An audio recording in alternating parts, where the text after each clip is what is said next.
IG1 international journal certificate का module 1 है, जिसे IGC1 IG1 भी कहा जाता है। इसके अंदर इंशाल्लाह हम 4 चैप्टर्स को पढ़ेंगे और इन्हीं 4 चैप्टर्स के अंदर से आपका जो है वो ओपन बुक एग्ज़ाम जो है वो आएगा। तो पहले स्टेज के अंदर हम फर्स्ट मॉड्यूल को पढ़ेंगे, उसके बाद हम दूसरे मॉड्यूल को पढ़ेंगे जिसमें रिस्क असेसमेंट है हमारी। तो पहले मॉड्यूल का आज का पहला चैप्टर जिसका नाम है why we should manage workplace health and safety, कि काम वाली जगह पर हमें हेल्थ एंड सेफ्टी क्यों मैनेज करनी चाहिए।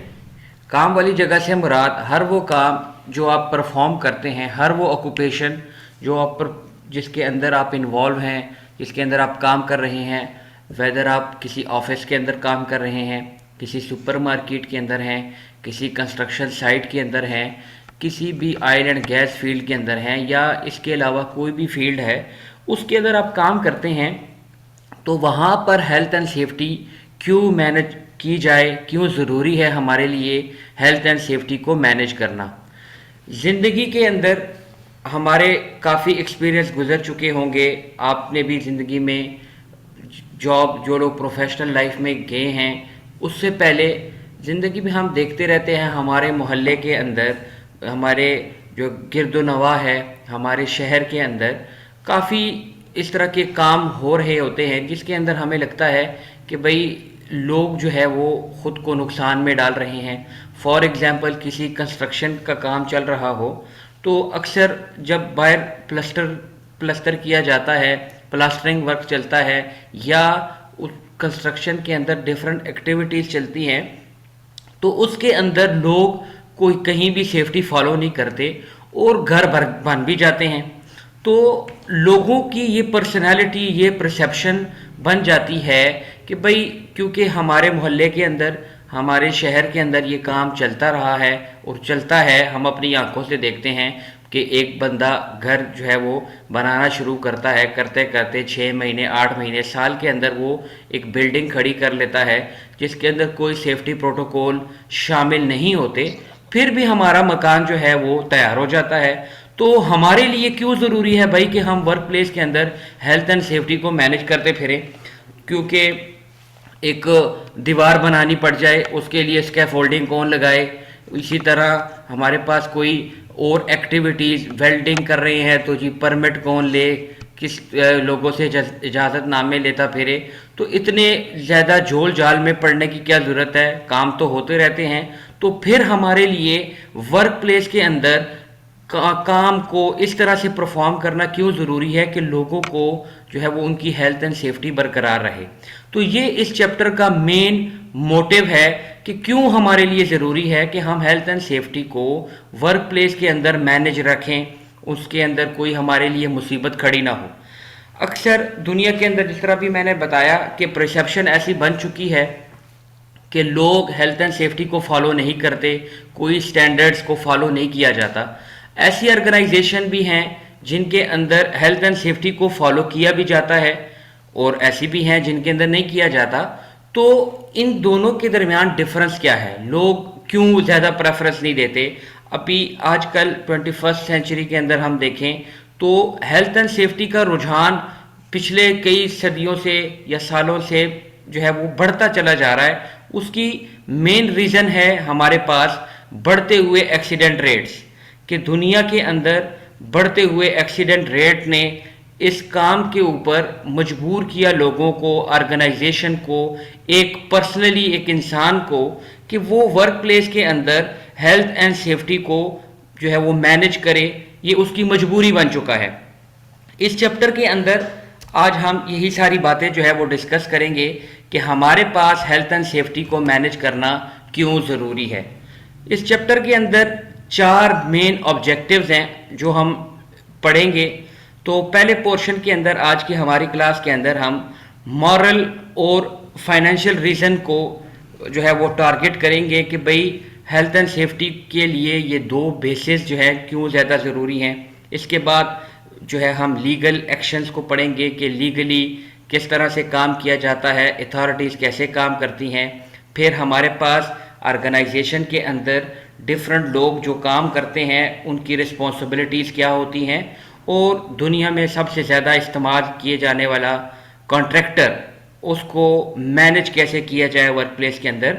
ये इस पूरे के पूरे चैप्टर का हमारे पास ऑब्जेक्टिव है, जिसको हम इंशाल्लाह वन बाय वन जो है वो डिस्कस करेंगे।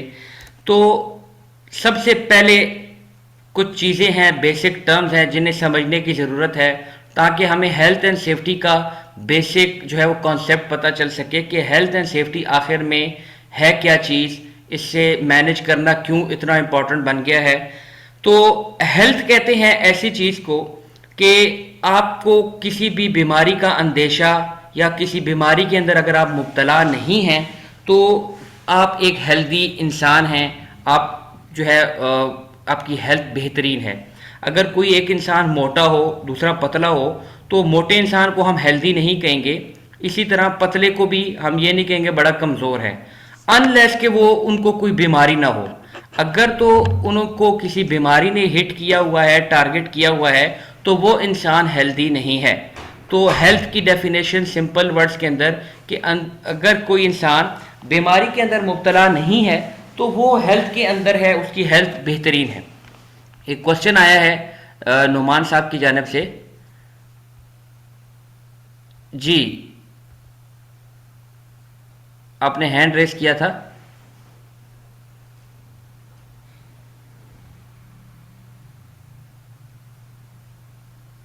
अच्छा जी, ओके, आवाज़ आ रही है सबको?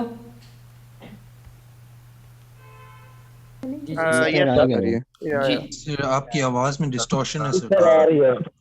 सर आ रही है। आपके शायद इंटरनेट में इशू है, जिनके इंटरनेट में इशू है वो थोड़ा अपने इंटरनेट का वो कर सकते हैं। हम हेल्थ को कह रहे थे कि भाई हेल्थ ऐसी हम लोगों को कहेंगे हेल्दी लोग हैं जिनको किसी बीमारी का अंदेशा नहीं, तो वो हेल्दी हैं। इसी तरह सेफ्टी दूसरा वर्ड है। सेफ्टी के अंदर वो तमाम इंजरीज आती हैं जो एक इंसान से जुड़ी हुई हैं पर्सनल लाइफ के अंदर, या उसकी पर्सनल जो है वो एबिलिटी से रिलेटेड। अगर वो एबल है, किसी काम को कर सकता है और उसे ये ख़तरा है कि भाई उसकी ये एबिलिटी जा सकती है, उसको ऐसी इंजरीज हो सकती हैं जिससे वो पर्सनली कोई हाथ उसका कट गया, डिसेबल हो सकता है, कोई उसको जो है और किसी भी किस्म की इंजरी हो सकती है अपने काम की वजह से, तो ऐसे इंसान को हम कहेंगे कि भाई इसकी सेफ्टी प्रॉपर नहीं है। अगर तो एक इंसान काम कर रहा है, उसको किसी भी किस्म की इंजरी का ख़तरा नहीं है, तो वो सेफ है। अब हेल्थ एंड सेफ्टी दोनों क्या चीज़ है कि भाई हम वर्क प्लेस के अंदर करते हैं काम, अब उस काम की वजह से बीमारी फैलने का खतरा और इंजरी का खतरा रहता है। और अब हमारे इस पूरे कोर्स का मेन जो मोटिव है वो ये है कि हम जब भी काम करें उसके अंदर से निकलने वाली बीमारी या इंजरी को हम इस तरह से मैनेज करें कि लोग अपने काम के अंदर जो है वो सेफ रहें, उनको किसी भी परेशानी का सामना ना करना पड़े। तो इसे हम ऑक्यूपेशनल हेल्थ एंड सेफ्टी कहेंगे कि किसी भी काम के अंदर ना तो हम लोगों को बीमार होने दें और ना ही उनको किसी भी किस्म की इंजरी का शिकार होने दें। तो ये हमारी हेल्थ एंड सेफ्टी है कि इस पूरे कोर्स का IG1 या पूरे निबोश का अगर मैं कहूँ एक मोटिव है कि हम लोगों को बीमारी से और इंजरी से बचाएंगे। यही इस कोर्स का मेन जो है आउटलाइन है। तो हेल्थ एंड सेफ्टी मैनेज करना इसलिए ज़रूरी है कि लोग जब काम करते हैं, कोई वर्क एक्टिविटी परफॉर्म करते हैं, तो उनसे बीमारी फैलने का ख़तरा है, उनसे इंजरी फैल जो है वो होने का, इंजर्ड होने का ख़तरा है। तो हम अपनी एक्टिविटीज़ को इस तरह से मैनेज करें ताकि लोग ना तो बीमार रहें, ना उनको कोई भी पर्सनल इंजरी जो है वो हो। तो ये हेल्थ एंड सेफ्टी की शॉर्ट टर्म के अंदर एक डेफिनेशन है कि लोगों को बीमारी और इंजरी से जो है वो प्रोटेक्ट किया जाए।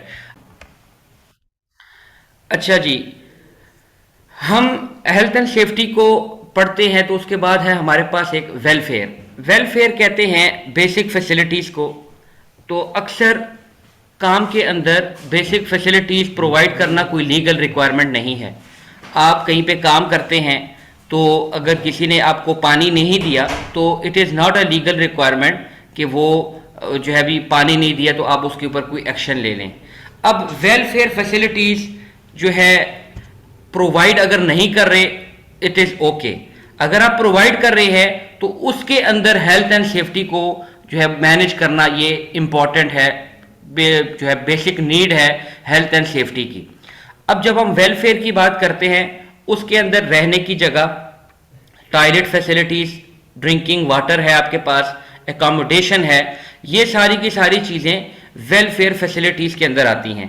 लोग अपने मुल्क से जब दूसरे मुल्क की तरफ जाते हैं नौकरी की तलाश के अंदर, तो सबसे मेन कंसर्न जो एक इंसान का होता है कि भाई 3 बेसिक फैसिलिटीज़ या बेसिक फैसिलिटीज़ जो उसके डेली लाइफ के अंदर उसके साथ जो है वो जुड़े होते हैं, जिसके अंदर खाना पीना है, रिहाइश है, ये 2 मेन फैसिलिटीज़ होती हैं जिसके अंदर इंसान जो है वो कोशिश करता है कि भाई ये 2 फैसिलिटीज़ अगर कहीं पे मिल रही हैं तो वो उसके लिए बेहतरीन ऑप्शन होता है काम के लिए, कि भाई कम से कम खाने पीने की जगह या खाने पीने की टेंशन कोई नहीं है, इसी तरह रहने की कोई टेंशन नहीं है। तो वेलफेयर फैसिलिटीज़ इंसान को जो है वो उनके बिहेवियर को चेंज करते हैं। अगर आप एक ऐसी जगह काम कर रहे हैं जहाँ पर रहने की जगह नहीं है, खाने पीने का सही बंदोबस्त नहीं है, तो वहाँ पर आपको जो है वो टेंशन, स्ट्रेस, मेंटल जो है आपको एबिलिटीज़ जो है वो आपकी कम होना शुरू हो जाती है। आप जो है वो इधर उधर घूमते रहते हैं, अपने काम के ऊपर फोकस नहीं कर पाते। तो बाज़ ऑर्गेनाइजेशन जो है इसको बिल्कुल मद्देनज़र नहीं रखती, तो उनके अंदर जो है मॉरल एस्पेक्ट जो हम नेक्स्ट पढ़ेंगे उसकी कमी नज़र आती है। अक्सर जब पाकिस्तान के अंदर, सिंपल सी मैं एग्जांपल दूं आपको, ये जो है वो टेस्ट चलते हैं, किसी भी जॉब के लिए कोई वैकेंसी अनाउंस हुई तो एक पोस्टर आता है कि भाई आप लोग जो है वो पैसे जमा कराएं, टेस्ट होगा फलानी तारीख को। तो लोग धड़ाधड़ जो है वो बैंक के अंदर पैसे जमा करवा कर तो उस दिन डेट वाली जिस डेट को एग्ज़ाम होना होता है जी पहुंच जाते हैं। तो लंबी लंबी लाइनें जो है वो लगी होती हैं जिस इंस्टीट्यूट में या जिस इदारे में उनका टेस्ट होता है, तो वहाँ पर वो सारा दिन खड़े रहने के बाद पेपर दिया, वापस आ गए। अब वहाँ पर वो जब अक्सर हम कहते हैं, सोचते हैं यार भाई 1500 रुपया भी टेस्ट के ले लिया, तो ना बंदे ने कोई फैसिलिटी प्रोवाइड की, ना जो है उनको कोई पानी का पूछा गया। तो अक्सर ये हमारे हाँ यही ऐसा ही चलता है। लोग इंटरव्यू देने जाते हैं तो इंटरव्यू में सारा दिन बैठने के बाद ना किसी ने कोई पूछा कि भाई खाना खाना है, पानी पीना है, कोई भी इस तरह की फैसिलिटीज़ प्रोवाइड नहीं करती। तो इंसान के जहन में आता है यार कि एक बंदा 1500 रुपया लेकर, 2500 रुपया लेकर हमसे इतने दूर से हम किराया लगा कर आते हैं टेस्ट देने के लिए, बेसिक फैसिलिटीज़ प्रोवाइड नहीं कर सकता, तो वो अपने एम्प्लॉयज़ को क्या जो है सहूलियात फराम करेगा। तो बेसिक फैसिलिटीज़ जो है इंसान को बता देती हैं कि भाई इस ऑर्गेनाइजेशन की रेपुटेशन किस तरह की है, वो हेल्थ एंड सेफ्टी हो या भी कोई भी जो है वो इशू हो, उसको किस तरह से डील करते हैं। तो बेसिक फैसिलिटीज़ हमें इन सारी चीज़ों को जो है वो समझने की हमें से ज़रूरत महसूस होती है कि अगर बेसिक फैसिलिटीज़ होंगी तो लोग ज़्यादा एक्टिवली काम करेंगे, उनको ये कम से कम इशू नहीं होगा कि भाई वो किस तरह से काम कर रहे, जो है वो खाने का क्या बंदोबस्त होगा, रहने का क्या बंदोबस्त होगा। तो उन्हें पता है कि भाई हम एक ऐसी कंपनी के अंदर, एक ऐसी ऑर्गेनाइजेशन के अंदर बैठे हैं जहां पर हमें खाना मिल रहा है, रहने की जगह है, तो वो फिर अपने काम के अंदर प्रॉपर जो है वो फोकस करते हैं। अब इस चैप्टर के अंदर सबसे इंपॉर्टेंट चीज़ कि हमें हेल्थ एंड सेफ्टी क्यों मैनेज करनी चाहिए, तो दो बहुत बड़े एस्पेक्ट्स हैं। एक को हम कहते हैं मॉरल रीज़न और दूसरे को हम कहते हैं फाइनेंशियल रीज़न। अक्सर दुनिया के अंदर लोग, हम जिस तरह मैंने आपको स्टार्ट में एग्जांपल दी कि हम काम करते हैं, रॉन्ग करते हैं, कोई सेफ्टी प्रोटोकॉल फॉलो नहीं करते, लेकिन काम हो जाता है। तो वो चीज़ हमारे जहन के अंदर है कि भाई जब काम हो जाता है तो हमें क्यों ज़रूरत पेश आती है कि हम हेल्थ एंड सेफ्टी को जो है वो मैनेज करें। अब मैं आपको इसके बाद 2 वीडियोस भी जो है इसी लेक्चर के अंदर दिखाऊंगा, जिससे हम मॉरल रीज़न को समझने की कोशिश करेंगे कि हमारे लिए एक हेल्थ एंड सेफ्टी को मैनेज करना क्यों ज़रूरी है। जब भी इंसान अपने घर से निकलता है रोज़ी की तलाश में या जहाँ पर वो काम करता है तो वो उसका रोज़गार है, तो कोई भी इंसान ये नहीं चाहेगा कि वो घर से रोज़गार कमाने जिस जगह पर जाता है, उस जगह पर उसे कोई बीमारी या इंजरी हो जिससे उसकी अपनी ज़ात जो है वो सर्वाइवल के अंदर चली जाए, उसकी फैमिली सर्वाइव करने लग जाए, तो ये चीज़ मॉरली एक्सेप्टेबल नहीं है। वो ऑर्गेनाइजेशन जो लोगों की जो है वो प्रोटेक्शन नहीं करती, हेल्थ एंड सेफ्टी का ख्याल नहीं रखती, ज़्यादा से ज़्यादा फोकस उनका जो है वो बिजनेस की तरफ होता है कि भाई बिजनेस को इन्हेंस करें, लोगों को जो है वो प्रोटोकॉल ना दें, कोई उनकी सेफ्टी का ख्याल ना रखा जाए, तो ऐसे ऑर्गेनाइजेशन के साथ जो है डिफरेंट इश्यूज क्रिएट होते हैं। अब मैं आपको दो वीडियोस दिखाऊंगा, उससे पहले मैं आपको एक उसका सिनेरियो बता दूं। 2012 के अंदर बल्दिया फैक्ट्री कराची के अंदर आग लगी। उससे एक हफ्ता पहले उनको एक सर्टिफिकेट जारी किया गया जिसके अंदर उन्हें फायर सेफ्टी के अंदर जो है वो बताया गया कि भाई इनकी फायर सेफ्टी प्रिकॉशन जो हैं वो बेहतरीन है। ऑडिट हुआ, उनको सर्टिफिकेट जारी कर दिया गया और एक हफ्ते के अंदर अंदर उस फैक्ट्री के अंदर आग लगती है और करीबन 300-400 लोग जो है वो लुकवे अजल बनते हैं उस फैक्ट्री के अंदर आग की वजह से। तो एक ऐसे लोग जो जो अपने बीवी बच्चों को छोड़कर घर में काम के लिए जाते हैं, उनको पता चले कि भाई जो बंदा सीधा गया था, अपने दो पांव पर चल के गया था, वापस वो एम्बुलेंस में लाया जाए, तो ये चीज़ सोसाइटी के अंदर एक इंसान की फैमिली के लिए बिल्कुल भी एक्सेप्टेबल नहीं है। हमारी लोग जो है अक्सर बाहर जाते हैं, फैमिली इश्यूज होते हैं, उनके घर में बैठे हैं जी, बेरोजगार हैं, काम नहीं है, तो वो जाते हैं बाहर। तो एक फैमिली है जिसको वो रिप्रेजेंट कर रहा है अपने काम की जगह पर। लोग उसकी तरफ देखते हैं कि भाई महीने बाद हमें पैसे भेजेगा तो हम जो है इस जो है घर का खर्चा वगैरह चलाएंगे। तो जब काम पे आपको इंजरी या बीमारी होगी तो एक तो आपका वो जरिए आमदन ख़त्म हो गया, ठीक है। अब आप उल्टा जो है वो और सर्वाइवल के अंदर चले गए, कंपनी जो है वो भी फाइनेंशियल लॉसेस के अंदर चली जाती है, आपकी ज़ाती ज़िंदगी जो है वो ख़राब होती है, साइकोलॉजिकल इम्पैक्ट जो है वो आपको पड़ता है, पता नहीं नौकरी दोबारा मिलेगी, नौकरी ज़ाया ना हो जाए, किसी डिसेबिलिटी होने का ख़तरा है। तो ये सारी की सारी चीज़ें मॉरली एक्सेप्टेबल नहीं हैं। अभी दुनिया के अंदर रिकॉर्डेड एक्सीडेंट के बारे में हम पढ़ेंगे कि कितने ओवर द ईयर हमारे पास एक्सीडेंट जो है रिकॉर्ड होते जाते हैं। रिसेंटली एक जो हमारे एक रिलेटिव हैं, उन्होंने अपने बेटे को मोटर बाइक लेकर दी पिंडी के अंदर। तो उनके साथ क्या हुआ कि वो हाईवे के ऊपर जो है वो इस तरह उनको, क्योंकि जवान लोग होते हैं तो उनके अंदर आपको पता है कि एक एग्रेशन होता है, तो कहीं रेस लगाने के चक्कर में जो है वो चले गए बाइक लेकर। तो उसकी वजह से उन एक्सीडेंट हुआ, दो कज़न थे आपस में, तो वो दोनों जो है वो मौत का शिकार हो गए। अब मैं आपको जो बता रहा हूँ कि हमारी सोसाइटी का इम्पैक्ट कैसे पड़ता है कि इंसान के ऊपर, तो मेरा एक छोटा भाई है, उसको भी मोटरसाइकिल चलाने का ना बहुत शौक है।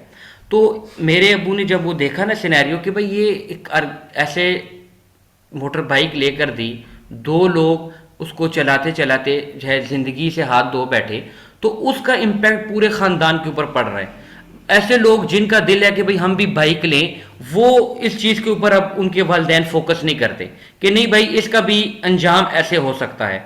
शुरू में इंसान को समझ नहीं आ रही होती, जिस तरह मैंने आपको कहा ना कि काम हम करते हैं वो अनसेफ हो जाते हैं, काम ख़त्म हो गया, लेकिन जब उसके अंदर एक्सीडेंट होता है तो वो सोसाइटी को जो है वो अपने घेरे में ले लेता है। इसी तरह एक इंसान यहाँ से पाकिस्तान से जाता है बाहर, काम कर रहा है किसी कंपनी के अंदर, और उस कंपनी के अंदर उसकी सेफ्टी का, उसकी ज़िंदगी का ख्याल नहीं रखा जाता, तो वो अपने घर में बताए कि भाई मेरे साथ जो है ये सारे सलूक किया जाता है, तो बाकी जो लोग एक उम्मीद लगाए होते हैं ना, अक्सर हम कहते हैं भाई बाहर बंदा बड़ा पैसे कमा रहा है, तो लोग कहते हैं तुम भी इसी तरह पढ़ो ताकि तुम्हें भी बाहर भेजें और पैसे कमाओ।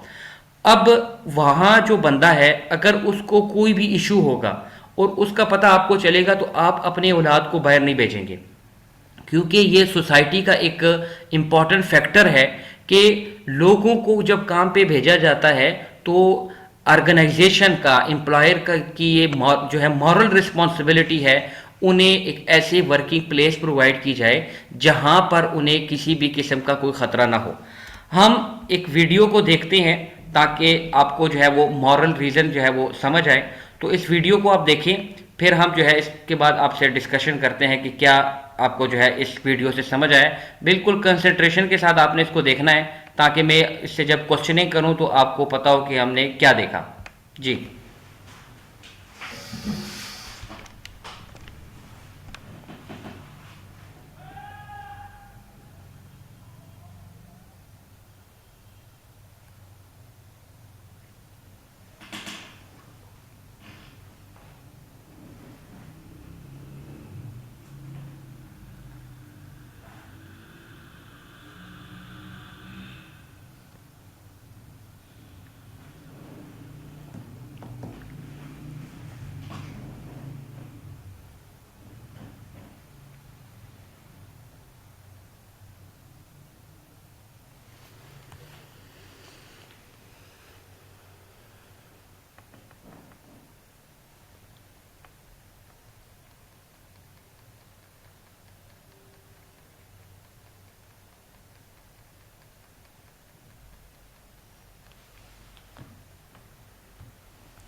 इस वीडियो में कोई वॉइस नहीं है। आप आपको आवाज़ नहीं आ रही? नहीं आवाज नहीं है वीडियो नहीं सर आवाज बिल्कुल नहीं आ रही। नहीं सर आवाज नहीं आ रही। नहीं आवाज नहीं आ रही सर। अच्छा आवाज जी, भी नहीं आ रही और ये रुक रुक के चल रही है। सॉरी। एक वर्कर अपने घर से जो है वो निकलता है काम के लिए निकलता है, तो इस कंस्ट्रक्शन साइट के ऊपर बैठा होता है। तो उसकी वाइफ होती है प्रेग्नेंट, ठीक है। तो वो घर के अंदर जो है वो मामलात में बिजी होता है। सुबह नाश्ता लेकर आया तो अपनी वाइफ के साथ जो है उसने इंटरेक्शन है, उसकी छोटे बच्चे हैं उसके, तो वो काम पे चला जाता है। काम पे जाता है तो मैसेज करता है कि भाई मैं काम पे पहुंच गया। तो इसी तरह वो जो है वाइफ से बात कर रहा होता है। तो टूल बॉक्स टॉक चल रही होती है, सुबह उनको जो है बताया जा रहा होता है कि आज हम क्या कर रहे हैं। तो उस दौरान वो अपने मोबाइल फ़ोन के अंदर जो है वो बिज़ी होता है। इतने में जो है वो लिफ्टिंग एक्टिविटी या क्रेन से पाइप्स को जो है उठा के ले जाया जा रहा होता है। तो वो एक जगह पे वो पाइप जो है वो स्टक हो जाते हैं। तो ये एक छड़ी की मदद से उसको हटाने की कोशिश करता है और इस चक्कर में जो है ये स्लिप होता है ऊपर से स्कैफोल्डिंग से और धड़ाम से जाके नीचे गिरता है, जिसकी वजह से इसको सीवियर किस्म की इंजरीज का जो है वो शिकार हो जाता है। अब इस वीडियो के अंदर उसके आफ्टर इफेक्ट जो है वो बताए जाते हैं कि इस बंदे की वजह से इसकी फैमिली किस तरह सरवाइव जो है वो करने लगती है। तो इसकी जो वाइफ है वो क्योंकि प्रेग्नेंट होती है, उसके बाद जो है वो सर्वाइविंग के अंदर चले जाते हैं। बंदा जो है वो हॉस्पिटल में होता है। अब वो दिन रात काम करने खुद चली जाती है क्योंकि उसकी फैमिली है, तो वो काम करती है। सारी की सारी जो है वो एक फैमिली डिस्टर्ब होती है। छोटा बच्चा है, उसके पास खिलौने मौजूद है, लेकिन वो उससे नहीं खेल रहा क्योंकि वो अपने वालिद को देखता है कि वो बेड के ऊपर पड़ा है, ना वो हिल सकता है। उसे जो है रोज़ाना जो है वो उसके लिए केयर हेल्थ वर्कर जो है उसको केयरिंग करने के लिए आते हैं। बच्चे को संभालने के लिए जो है वो बेबी सिटर्स जो है वो मौजूद हैं। मतलब इतने ज़्यादा इनके ऊपर बोझ पड़ रहा है। वो सारा दिन जो है वो बच्चे को संभालती है और नाइट के अंदर जो है वो ड्यूटीज़ कर रही होती है। तो इस वीडियो के अंदर ये बताया जाता है कि एक इंसान के अंदर या एक इंसान के साथ कितने लोगों की ज़िंदगी जो है वो जुड़ी है। कि जब आप एक काम के लिए जाते हैं तो काम के अंदर सिर्फ आप अकेले नहीं हैं, आपके पीछे आपकी फैमिली है, आपकी सोशल लाइफ है, आपकी वो सोसाइटी है, आपके वो लोग, वो दोस्त हैं जो आपके मुंतज़िर हैं। एक बंदा जब सुबह घर से निकलेगा, काम के लिए जाएगा, तो काम के अंदर उसे जो है वो अपने काम के अंदर फोकस करेगा। जब वापस आता है, अक्सर हम क्या करते हैं, काम से वापस आए तो दोस्त यारों के साथ मिलते हैं, अक्सर हॉलीडे के अंदर हम या ज़्यादा टाइम ना हो हॉलीडे के अंदर मिलते हैं, संडे वाले दिन दोस्तों यारों से मिलते हैं, ये हमारी सोशल लाइफ है। तो हमारे साथ लोगों की अटैचमेंट है, हम लोगों के लिए रोल मॉडल हैं। हम जब काम करते हैं तो लोग मुंतज़िर हैं, कोई तनख्वाह का मुंतज़िर है, कोई जो है हमारे बात का कॉल का मुंतज़िर होता है कि भाई हमें कॉल की जाएगी। तो ये सारे के सारे इश्यूज जो है एक इंसान के साथ जुड़े हैं। अगर इंसान एक ऐसी जगह पर काम करता है जहाँ पर उसकी हेल्थ एंड सेफ्टी बिल्कुल जो है वो कमिटेड नहीं है, कंपनी उसको हेल्थ एंड सेफ्टी के इश्यूज उसके सॉर्ट आउट करने में, तो वो एक एक्सीडेंट के अंदर उसको कन्वर्ट करेगा। तो उसके आफ्टर इफेक्ट उसकी फैमिली के लिए, उसकी कंपनी के लिए जो है वो उसको नज़र आएंगे। अब यही सारी चीज़ें उसको जो है वो साइकोलॉजिकल इफ़ेक्ट उसके अंदर डाल देती हैं कि एक वर्कर इंजर्ड हुआ, अब कितने टाइम में वो ठीक होगा, पता नहीं दोबारा काम पे जा सकेगा कि नहीं जा सकेगा, उसकी फैमिली का क्या बनेगा। तो ये सारे के सारे एस्पेक्ट जो हैं एक इंसान के साथ जुड़े हैं, और ये चीज़ मॉरली एक्सेप्टेबल नहीं है किसी भी ऑर्गेनाइजेशन, किसी भी सोसाइटी के लिए कि भाई लोग जो वो काम करने जाते हैं और वो इंजर्ड होकर आएँ। तो हमारे एक स्टूडेंट थे, तो इधर मुल्तान में मैं सेशन ले रहा था रमज़ान में, तो उसे मैं बता रहा था कि हम क्योंकि पहाड़ी इलाके से हैं, तो आप कभी नारायण कागान गए हो? कहते हैं नहीं जी मुझे पहाड़ों से ना डर लगता है। मैंने कहा जी क्यों डर लगता है? कहता है जी मैं जियो की पट्टी में नहीं आना चाहता। ठीक है, तो उसका कहने का मतलब ये था कि भाई अगर मैं जाऊंगा तो वापस पता चले जी कि असद भाई जो है वो सैल करने गए और वापस शिकार हो गए एक्सीडेंट का, क्योंकि उसकी फैमिली के अंदर एक एक्सीडेंट ऐसा रूनुमा हो चुका था। तो उन्होंने उस चीज़ को अपने ऊपर कितना हावी किया हुआ है कि भाई उनके साथ एक्सीडेंट हुआ तो हमारे साथ भी हो सकता है। तो एक इंसान, जिस तरह मैं बता रहा हूँ कि एक इंसान के साथ बहुत से लोगों की जो है वो मॉरल अटैचमेंट होती है। जिस तरह शादी ब्याह हो तो कितने लोग जो है वो गैदरिंग के अंदर आते हैं, इसी तरह खुदा ना खास्ता कोई फोतगी हो जाए तो कितने लोग जो है वो आते हैं जी, लोगों के जो है वो दुआ करने आते हैं। फिर कोई बीमार हो तो लोग जो है हॉस्पिटल के अंदर बीमार पुरसी करने आते हैं, अपने इस्तात के मुताबिक जो उनसे हो सकता है वो बीमार पुरसी करते हैं, लोगों के लिए जो है अपनी इमोशंस को शो करते हैं। तो इसका मतलब क्या है कि एक इंसान के साथ दूसरे जितने भी लोग हैं वो उनकी अटैचमेंट है। अगर वो ठीक से काम कर रहा है तो बाकी लोग भी मोटिवेटेड होंगे और ठीक काम करेंगे। एक इसी तरह ये पर्सनल लाइफ से निकलकर एक ऑर्गेनाइजेशन के अंदर भी चली जाती है कि ऑर्गेनाइजेशन अगर हेल्थ एंड सेफ्टी के मेयर्स को फॉलो करती है, या आसान अल्फाज में ये समझ लें कि आपको तनख्वाह टाइम पे दे, आपकी जो है वो केयर करे, आपकी सेल्फ रिस्पेक्ट हो, तो लोग उस ऑर्गेनाइजेशन को जो है वो प्रेज भी करते हैं और उसके अंदर जो है काम को भी फोकस रहते हैं। अब आपके सामने एक स्टैट्स मौजूद है। 2012 के अंदर इंटरनेशनल लेबर ऑर्गेनाइजेशन ने एक सर्वे किया। सर्वे किस बुनियाद पे किया कि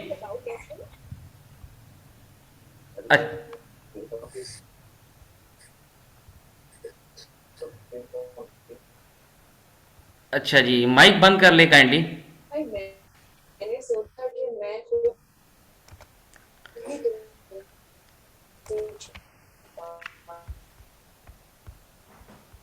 अच्छा जी, ILO ने 2012 के अंदर जो है एक सर्वे किया जिसे सेफ वर्क प्रोग्राम कहते हैं। इसकी बेस उन्होंने क्या बनाई कि दुनिया के अंदर ना बहुत ज़्यादा एक्सीडेंट जो है वो रूनुमा हो रहे हैं।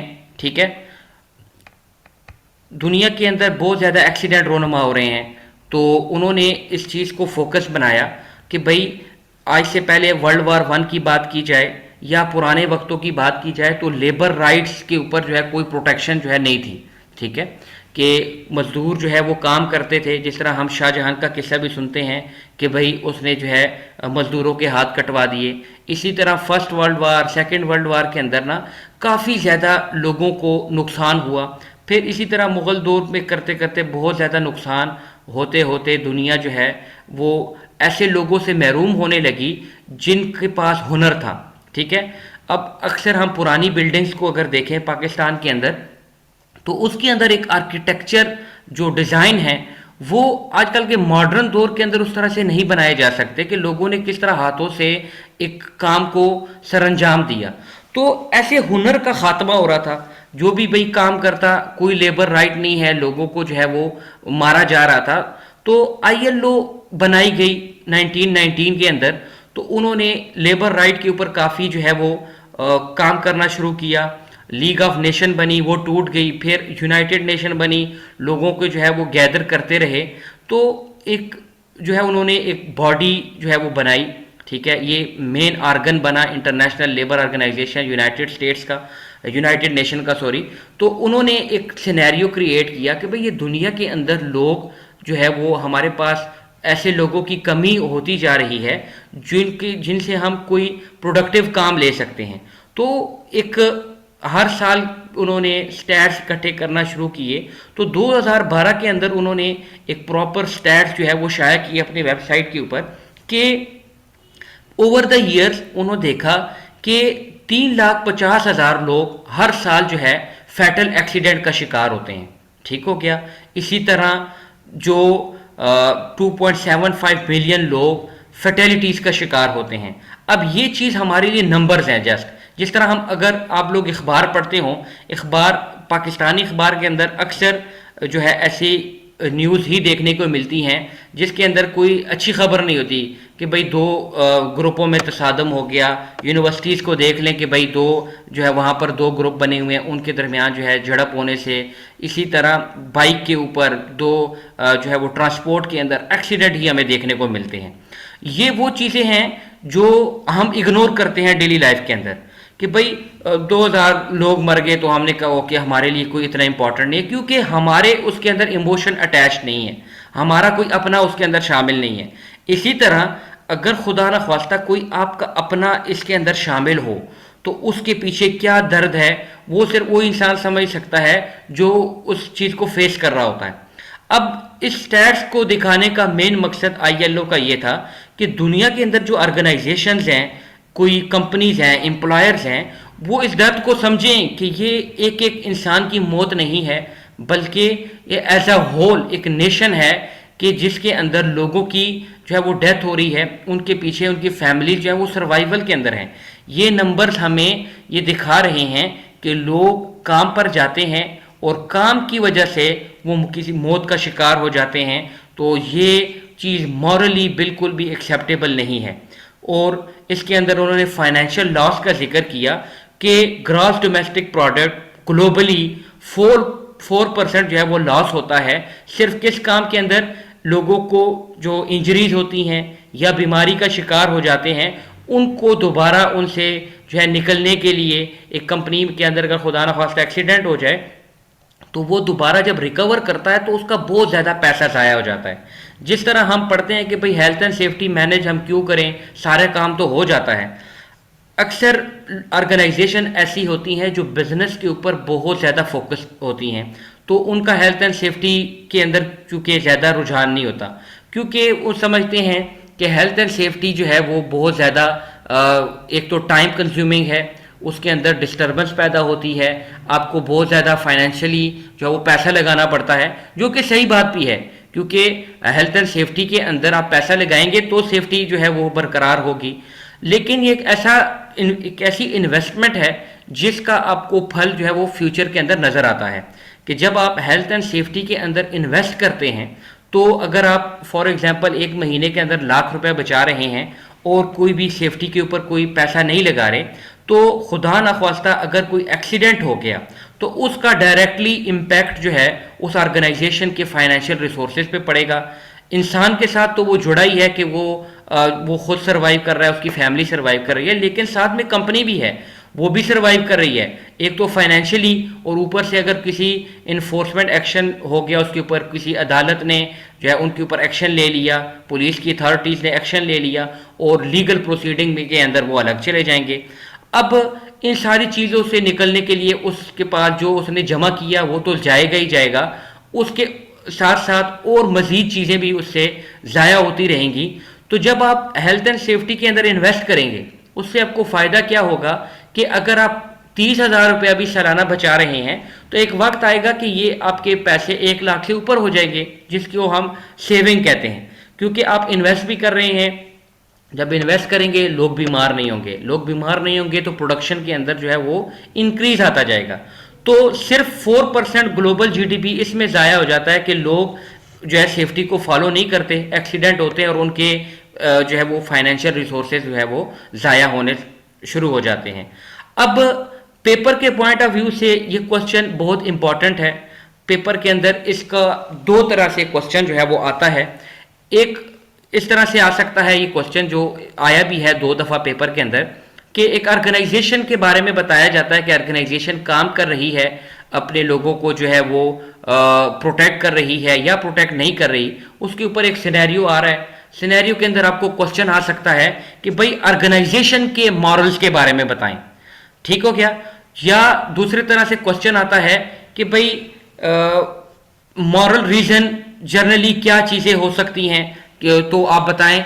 तो जिस तरह हम अभी डिस्कस कर रहे हैं कि अगर आप हेल्थ एंड सेफ्टी का ख्याल नहीं रखते तो लोगों की जो है वो ज़िंदगी ज़ाया होने का ख़तरा होता है, इसी के साथ साथ उनकी फैमिली सर्वाइव के अंदर चली जाती है, फाइनेंशियल उनको लॉसेस होते हैं, कंपनी जो है वो लीगल एक्शन के अंदर जा सकती है, उनके फाइनेंशियल रिसोर्सेज ज़ाया हो सकते हैं। हमारी एक सोसाइटी है जिसके अंदर हम रहते हैं, वो हमसे डिमांड करती है कि भाई हेल्थ एंड सेफ्टी को जो है वो बरकरार रखा जाए। ये जनरल एस्पेक्ट है मॉरल रीज़न का। दूसरा एस्पेक्ट होता है कि सिनेरियो जो में से जो है वो क्वेश्चन आता है कि भाई सिनेरियो में एक ऑर्गेनाइजेशन की वर्किंग प्रोसीजर के बारे में बताया जाता है कि एक ऑर्गेनाइजेशन है वो किस तरह से काम कर रही है, लोगों को किस तरह से वो मोटिवेट कर रही है। तो उसके ऊपर क्वेश्चन आता है कि ऑर्गेनाइजेशन के मॉरल्स के बारे में बताएं। तो ऑर्गेनाइजेशन के मॉरल का मतलब है कि ऑर्गेनाइजेशन की वर्किंग किन के लिए, अपने लोगों के लिए, जिनसे वो अपने लोगों को मोटिवेट करते हैं। तो उसके बारे में क्वेश्चन जो है वो आता है, जिसको आज हम इंशाल्लाह डिस्कस भी करेंगे अपने पेपर के आज के क्लास के अंदर, ताकि आपको आइडिया हो कि क्वेश्चन किस किस्म का जो है वो पेपर के अंदर आता है। जी जफरुल्लाह खान।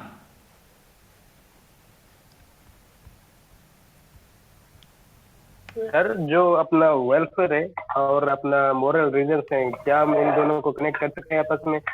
जी जी बिल्कुल। देखिए जो मॉरल रीजन में ना तीनों एस्पेक्ट आते हैं, कंपनी भी आती है, आपके वर्कर भी आते हैं, ठीक हो गया, और जर्नली दुनिया के जो स्टैट्स हैं वो भी आते हैं कि मॉरली हम क्या कर सकते हैं। तो वो जर्नल इशू के अंदर जब हम लिखेंगे पेपर के अंदर, अगर कोई जर्नल क्वेश्चन आता है, तो आज मैं आपको बताऊंगा भी कि पेपर के अंदर क्वेश्चन किस किस्म के आते हैं। तो इस लेक्चर के एंड के अंदर हम पेपर को भी डिस्कस करेंगे और वो असाइनमेंट भी मैं आपको दूंगा, तो आप उसको जब सॉल्व करेंगे तो आपको अंदाज़ा होगा कि किस किस्म का पेपर में जो है वो क्वेश्चन आता है। मैंने अभी बात की सोसाइटी की। सोसाइटी हमारी जो है ना बहुत इंपॉर्टेंट एस्पेक्ट है मॉरल रीज़न का, कि अक्सर जो है वो क्या होता है, एक दफ़ा हमारे पास एबटाबाद के अंदर एक अयूब मेडिकल कम्प्लेक्स में 6 लोगों का आंखों का ऑपरेशन हुआ। तो आंखों का ऑपरेशन उन्होंने किया, कोई मॉडर्न टेक्नोलॉजी का इस्तेमाल कर रहे थे, उनकी वजह से उन 6 बंदों की ना नज़र चली गई। तो एबटाबाद में फारा चौक, जो लोग एबटाबाद को जानते हैं, तो वहाँ पर एक फारा चौक है, मेन एबटाबाद में सिंगल रोड है। तो उन्होंने 10 दिन तक वो रोड बंद किया। रोज़ जो एहतजाज होता जी, टायर जलाते कि भाई लोगों की आपने जो है वो ज़िंदगी जो है वो अजाब बना दी है, लोगों से जो दुनिया देख सकते थे एक ऑपरेशन की वजह से वो अब बिल्कुल जो है नाबीना हो गए हैं। तो लोग आए, उन्होंने उनके साथ जो है यकजहती की। अक्सर हम देखते हैं कि लोग स्ट्राइक्स पर चले जाते हैं, कोई भी इशू हो तो लोग जो है वो इकट्ठा हो जाते हैं। उसकी मेन वजह यह है कि अगर आज एक इंसान के साथ अगर कोई मिसहैप हो सकता है तो कल आप भी उसका शिकार हो सकते हैं। तो सोसाइटी जो है एक बैकबोन की तरह काम करती है लोगों के लिए, कि लोगों के इश्यूज़ को जो है वो उजागर करती है, जिसकी वजह से लीगल इश्यूज़ जो है वो बनाए जाते हैं। अब जितने भी सोसाइटी के इश्यूज़ हैं वो डायरेक्टली मॉरल एस्पेक्ट को जो है वो टारगेट करते हैं कि भाई लोगों की हेल्थ एंड सेफ्टी का ख्याल रखा जाए। ये सबसे जो है इम्पॉर्टेंट इशू है। अगर ख्याल नहीं रखते तो सोसाइटी जो है वो एक्शन के अंदर आती है। अब सोसाइटी के अंदर आपकी फैमिली, आपके मोहल्लेदार, आपके शहर वाले, आपकी पुलिस, ठीक है, आपका मीडिया, ये सारी का सारा सोसाइटी जो है का एक हिस्सा है, एक मुआशरे का हिस्सा है। ये सारे का अपना एक किरदार होता है। ये सारे जो है एक फोर्स की तरह इकट्ठे होते हैं जब भी कोई इस तरह का इशू आता है। तो इसीलिए इम्पॉर्टेंट है कि लोगों की हेल्थ एंड सेफ्टी का ख्याल रखा जाए। अक्सर इस चैप्टर का जो अब नाम हमने जो देख पढ़ा कि why we should manage health and safety, तो पहला रीज़न है मॉरल रीज़न कि इखलाकी जिम्मेदारियों को समझते हुए, अपनी एथिक्स को समझते हुए हमें वर्कर की हेल्थ एंड सेफ्टी का ख्याल रखना चाहिए ताकि उससे ऑर्गेनाइजेशन जो है वो लोगों को प्रोटेक्ट कर सके, मोटिवेट कर सके। तो पहला रीज़न है जिसकी वजह से हेल्थ एंड सेफ्टी को मैनेज करना ज़रूरी है, तो उसे हम कहते हैं मॉरल रीज़न। ठीक हो गया।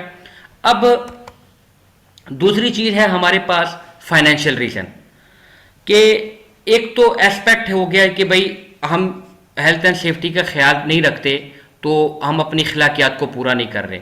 जब हम अखलाकियात पूरा नहीं करेंगे, लोगों को प्रोटेक्ट नहीं करेंगे, तो एक्सीडेंट रेट बढ़ेंगे, जो कि अभी हमने देख लिया कि ILO के स्टैट्स के मुताबिक कि दुनिया के अंदर 3,50,000 लोग हर साल अपने काम की वजह से मौत का शिकार हो जाते हैं। ठीक है, तो इसके पीछे क्या वजह है कि लोग अपनी अखलाकी जिम्मेदारियों को भूल गए, उन्होंने जो है वो बिजनेस को ज़्यादा फोकस्ड में रखा और लोगों की प्रोटेक्शन के ऊपर ज़्यादा वर्किंग नहीं की, तो उसके नतीजे में एक्सीडेंट रेट बढ़ते हैं। जब एक्सीडेंट रेट बढ़ेंगे उसकी वजह से ऑर्गेनाइजेशन, एम्प्लॉयर के फाइनेंशियल रिसोर्सेज ज़ाया होंगे। अब निबोज के अंदर या जो है वो फाइनेंशियल रीज़न को दो एस्पेक्ट में रखा गया है। एक को कहते हैं डायरेक्ट और दूसरे को कहते हैं इनडायरेक्ट। कि जब भी कभी वर्क प्लेस के अंदर कोई एक्टिविटी परफॉर्म की जा रही है और उसके अंदर किसी को जो है वो कोई इंजरी हो जाती है, तो उसके अंदर दो किस्म के फाइनेंशियल लॉसेस होते हैं, एक एम्प्लॉयर को, एक ऑर्गेनाइजेशन को। एक को हम कहते हैं डायरेक्ट कास्ट। डायरेक्ट कास्ट को आसान अल्फाज में समझने के लिए कि वो फाइनेंशियल लॉस जो आप शुमार कर सकते हैं, मैयर कर सकते हैं, जो एक्सीडेंट की वजह से होता है। फॉर एग्जाम्पल, एक बंदा किसी हाइट के ऊपर काम कर रहा है, किसी सीढ़ी का इस्तेमाल कर रहा है और वो सीढ़ी प्रॉपर नहीं है, उससे वो गिरता है, गिरने की वजह से उसका जो है वो हड्डियाँ टूट जाती हैं, तो सबसे पहले आपको उसको फर्स्ट एड देनी होगी। तो फर्स्ट एड के ऊपर जो कॉस्ट आती है वो डायरेक्ट कॉस्ट है। इसी के साथ साथ कोई इक्विपमेंट आपका डैमेज हो जाता है, उसको दोबारा रिपेयर करना या रिप्लेस करना, उसके ऊपर जो कॉस्ट आती है वो डायरेक्ट कॉस्ट है। तो एक एक कॉस्ट को हम पढ़ेंगे भी। दूसरी चीज़ है इनडायरेक्ट। इनडायरेक्ट कहते हैं कि भाई ऐसी कॉस्ट, ऐसे फाइनेंशियल लॉसेस जो एक्सीडेंट की वजह से होते हैं या उसके आउटकम में आते हैं और उनको हम गिन नहीं सकते, हमें उसका अंदाज़ा नहीं है कि भाई कितना हमें लॉस हुआ है, तो ऐसे लॉसेस को हम कहते हैं इनडायरेक्ट लॉस। अब जब भी हेल्थ एंड सेफ्टी के कोई भी इशू को फॉलो नहीं किया जाता तो एक्सीडेंट का शिकार होते हैं। जब एक्सीडेंट होता है तो फाइनेंशियल लॉसेस जो है वो ह्यूज अमाउंट में जो है वो ज़ाया होते हैं। अभी मैं आपको जो है आज की ग्रुप के अंदर ना एक लिंक भी भेजूंगा। तो एक दफ़ा क्या हुआ कि व्यू सिनेमा है बर्मिंघम सिटी के अंदर, 2018 मार्च के अंदर एक पाकिस्तानी जोड़ा वहाँ पर जो है वो फिल्म देखने जाता है। तो फिल्म देखने के बाद जो अतीक रफ़ीक लड़के का नाम है, 25 साल उसकी उम्र है, तो वो मूवी देखने जाता है। तो मूवी देख के उससे ना चाबियाँ गिर जाती हैं उस सीट के नीचे। तो मूवी ख़त्म होती है, चाबियाँ उठा रहा होता है, तो ये जो सीट का फुट रेस्ट है ना, ये उसके गले में फंस जाता है। अब गले में फंसता है तो वो जो है वो जैम हो जाता है उसका फुट रेस्ट। वो लोग उसको छुड़ाने की कोशिश कर रहे होते हैं, तो इतने में उसको जो है ना वो इंजरी हो जाती है। उसको ये जो स्पाइनल कार्ड है उसके ब्रेन के ऊपर बहुत ज़्यादा जोर पड़ता है, तो उसके खून के जो है वो जम जाता है उसके दिमाग के अंदर और उसकी वजह से उसकी मौत हो जाती है। तो उस सिनेमा को, क्योंकि उस जो इन्फोर्समेंट एक्शन जब होता है तो उस सिनेमा को 7,50,000 पाउंड जो है वो क्रिमिनल कोर्ट के अंदर एज अ फाइन जो है वो पे करने पड़ते हैं। फिर 2,30,000 पाउंड वो जो है वो फैमिली को देता है एज अ कंपनसेशन अमाउंट। तो सिर्फ ये दो वो कास्ट है जो उसको एक एक्सीडेंट की वजह से उसके ऊपर रुनुमा होती हैं। तो ये मैं एक केस स्टडी है आपके लिए भी, ये मैं आपको भेजूंगा ग्रुप के अंदर, तो आप सब ने उसको पढ़ना भी है ताकि आपको पता चले कि दुनिया के अंदर किस तरह के एक्सीडेंट, वो कौन कौन सी चीज़ें हैं, किस तरह से एक फाइनेंशियल रिसोर्सेज जो है वो ज़ाया होते हैं, किस तरह से आप एक ऑर्गेनाइजेशन की रेपुटेशन जो है वो ज़ाया होती है। ओपन बुक एग्ज़ाम के अंदर सबसे इम्पॉर्टेंट जो चीज़ है वो है रीडिंग। जिस इंसान की रीडिंग स्किल्स अच्छी हैं उसे क्वेश्चंस आसानी से, सिनेरियो आसानी से समझ आता है। जो रीडिंग नहीं करते तो उनके लिए इशू ये होता है कि पेपर वाले दिन फिर उनको सिनेरियो समझने में जो है वो तकलीफ होती है। तो इसी तरह आप ज़रूरी नहीं कि बिल्कुल कोर्स कंटेंट के साथ है वो जुड़े रहें, क्योंकि ओपन बुक एग्ज़ाम है। आप दुनिया की कोई भी वेबसाइट सर्च करके उससे इन्फॉर्मेशन ले सकते हैं। तो आपने अपने जो व्यू है उसको ब्रॉडर रखना है ताकि आपको ज़्यादा से ज़्यादा आइडिया हो कि किस तरह से चीज़ों को हम जो है वो कंट्रोल कर सकते हैं, लिख सकते हैं अपने पेपर के अंदर। तो जितना आप रीडिंग करेंगे उतना आपका माइंड जो है वो क्लियर होगा। जी हामिद साहब। Hello sir. जी जी, हेलो, आपका माइक बंद हो गया है। Hello, can you hear me now? Ji ji ji. Hi, sir. So हाँ, I'm so sorry, sir. Actually, your voice was bulging, so that's why now it's fine. Okay okay Yeah, sure. Thanks. Okay okay. Samiullah, mic open sir कीजिएगा। अस्सलाम वालेकुम। वालेकुम अस्सलाम। Sir मुझे आपसे एक चीज़ पूछनी थी कि आज से कुछ साल पहले ना एक मैं टीवी पे देख रहा था। जी उस जी वक्त तो मुझे बिल्कुल भी आइडिया नहीं था कि हेल्थ एंड सेफ्टी क्या होती है। उधर हज के दौरान शायद एक क्रेन गिरी थी, कुछ जी इस जी तरह जी, का मामला हुआ था। बिल्कुल। उधर क्या हुआ था सर, वो थोड़ा सा अगर बता दें। अच्छा, आपने पूछ लिया। तो बिन लादेन शायद कंपनी है वो जो जो इस प्रोजेक्ट के ऊपर काम कर रही थी। तो उनको जो है वो टावर क्रेन गिरी थी मक्का के अंदर। उसका इशू ये था कि भाई हज के दिन थे तो लोग वहाँ पर क्योंकि ज़्यादा थे तो उन्होंने काम जल्दी से उसको कवर करने की कोशिश कर रहे थे। तो विंड जो है वो बहुत ज़्यादा थी तो उनको वार्न भी किया गया था कि भाई विंड इश्यूज़ हैं, हवा बहुत ज़्यादा चल रही है तो क्रेन को ऑपरेट ना किया जाए। तो वहाँ पर जो सेफ्टी ऑफिसर उस टाइम पे मौजूद था तो उसने इस चीज़ को निगलेक्ट किया कि भाई इतनी जो है वो हवा नहीं है, क्योंकि सऊदी अरब के अंदर सैंड स्टॉर्म बहुत ज़्यादा होता है। तो उसे लगा कि भाई ये इतना कोई मामूली बात है, हवा का जो है वो इतना दबाव नहीं है। तो उस वजह से वो क्रेन जो है वो कोलैप्स हुई और उसने काफ़ी ज़िंदगियों को जो है वो ज़ाया किया। तो वो कंपनी के ऊपर कोई 6-7 साल केस चलता रहा। वो जो है वो बैन हो गई है बिल्कुल, उसको जो है वो बिज़नेस उसको नहीं करने दिया जा रहा सऊदी अरब के अंदर। ठीक है जी। सुहेल अहमद साहब इसके अंदर कुछ ऐड करेंगे तो। सर वालेकुम अस्सलाम। जी जी सर, एक रिक्वेस्ट है सब दोस्तों से कि जो आप क्वेश्चन रेज कर रहे हैं तो प्लीज ये एंड ऑफ द क्लास करें ताकि ये क्लास चलती रहे, क्योंकि इसका ड्यूरेशन इस तरह क्लास का बहुत लंबा हो जाएगा। तो काइंडली इनको तमाम हालात नोट डाउन करें और एंड में इसको ठीक है जी, नोट डाउन करें यार सारे। ठीक है, फिर एंड में पूछ लीजिएगा, कोई इशू नहीं। अच्छा जी, थैंक यू। थैंक यू जी। फाइनेंशियल लॉसेस हम दूसरा मेन रीज़न पढ़ते हैं कि एक तो है मॉरल रीज़न, हमें क्यों हेल्थ एंड सेफ्टी को मैनेज करना चाहिए, हमारी अखलाकी ज़िम्मेदारी है, एक ऑर्गेनाइजेशन की अखलाकी ज़िम्मेदारी है। मैं बार बार हमारी ज़िम्मेदारी कह रहा हूँ, उसके पीछे एक वजह है कि जिस तरह एक ऑर्गेनाइजेशन जब काम करती है ना तो उसके अंदर डिफरेंट लोग होते हैं। जिस तरह HR डिपार्टमेंट है, अकाउंट्स डिपार्टमेंट है, इसी तरह HSC का डिपार्टमेंट है।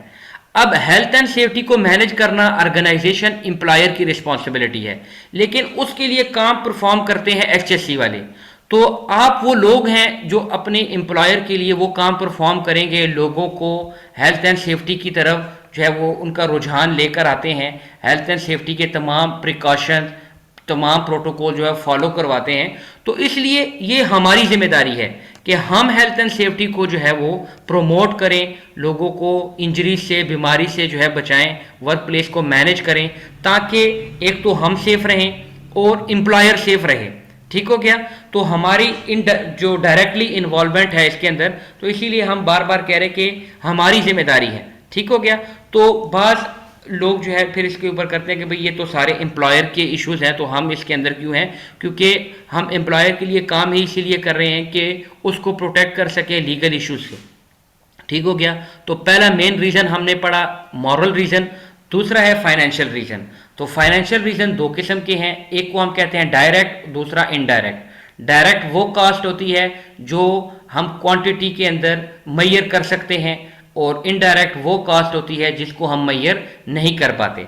अब डायरेक्ट कास्ट कौन सी है?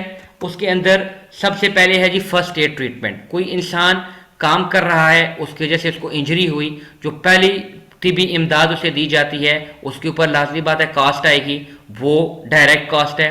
फिर उस इंजरी की वजह से इंसान जितने टाइम के लिए काम से गैरहाज़िर रहेगा उसको बेसिक सिक पे जो है वो प्रोवाइड करनी पड़ेगी, ये भी डायरेक्ट कास्ट है। फिर ड्यूरिंग द एक्सीडेंट कोई भी इक्विपमेंट, कोई मटेरियल का लॉस होना, कोई इक्विपमेंट का लॉस होना, किसी इंफ्रास्ट्रक्चर को डैमेज होना, ये भी जो है वो डायरेक्ट कास्ट है कि भाई आपकी जेब से डायरेक्टली जा रहा है और आपको पता होगा कि भाई कितना नुकसान हुआ है। फॉर एग्जांपल एक बंदा जो है वो हाइट पे काम कर रहा है, उससे कोई इक्विपमेंट गिरता है, वो टूटेगा, तो अब आपने उसको दोबारा ख़रीदना है, तो आपको पता है कि उसकी अमाउंट क्या है, तो वो डायरेक्ट कास्ट है कि एक्सीडेंट की वजह से आपके सामने जो है वो एक फाइनेंशियल इशू क्रिएट हुआ।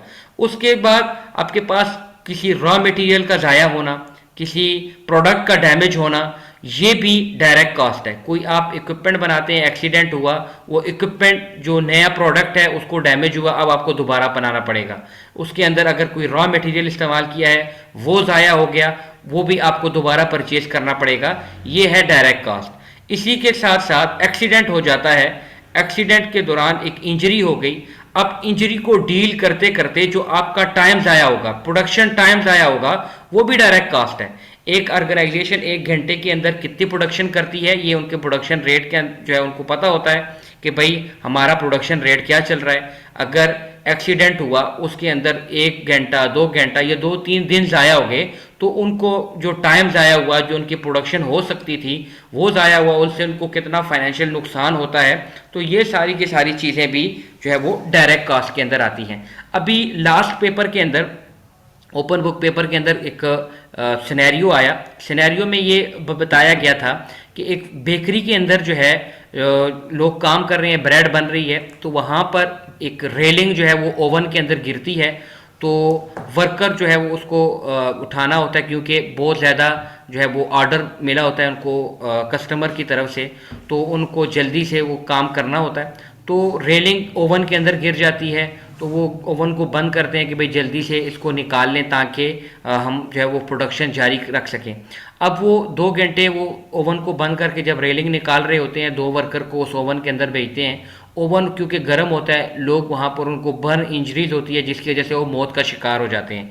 तो ये जो वर्क इशू है कि भाई जब आपके ऊपर वर्क लोड बहुत ज़्यादा होता है तो आपसे जो है वो सेफ्टी के प्रोटोकॉल फॉलो नहीं हो पा रहे होते, तो उसके अंदर जितना भी प्रोडक्शन आपकी होगी वो ज़ाया हो जाएगी, उस टाइम ज़ाया हो जाएगा।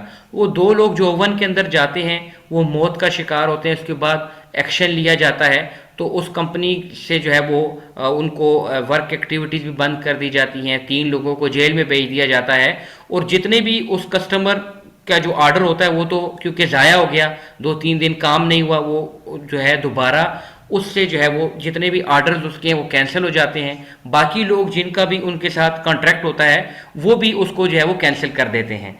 अब ये जितनी भी चीज़ें हैं ये इनडायरेक्ट कास्ट हैं कि भाई एक तो एक्सीडेंट हुआ, उसके फर्स्ट एड दी आपने, इक्विपमेंट डैमेज हुआ उसको चेंज किया, ये तो डायरेक्ट आप क्वान्टिफाई कर सकते हैं कि भाई कितना नुकसान हुआ। अब कस्टमर का ऑर्डर आया था, अब एक्सीडेंट हुआ, उसको प्रॉपरली टाइम पे ऑर्डर नहीं पहुंच सका, अब उसकी वजह से अब आपको नुकसान क्या होगा? एक तो जो प्रोडक्ट आपने बनाया है वो कस्टमर नहीं लेगा, वो आपका जो है वो ज़ाया हो गया। फिर कस्टमर के साथ जो आपकी गुडविल थी या जो आपका कॉन्ट्रैक्ट था वो ज़ाया, अब आपको कितना नुकसान हो रहा है, आपकी प्रोडक्शन ज़ाया हो रही है, आपको उसका कोई आइडिया नहीं है।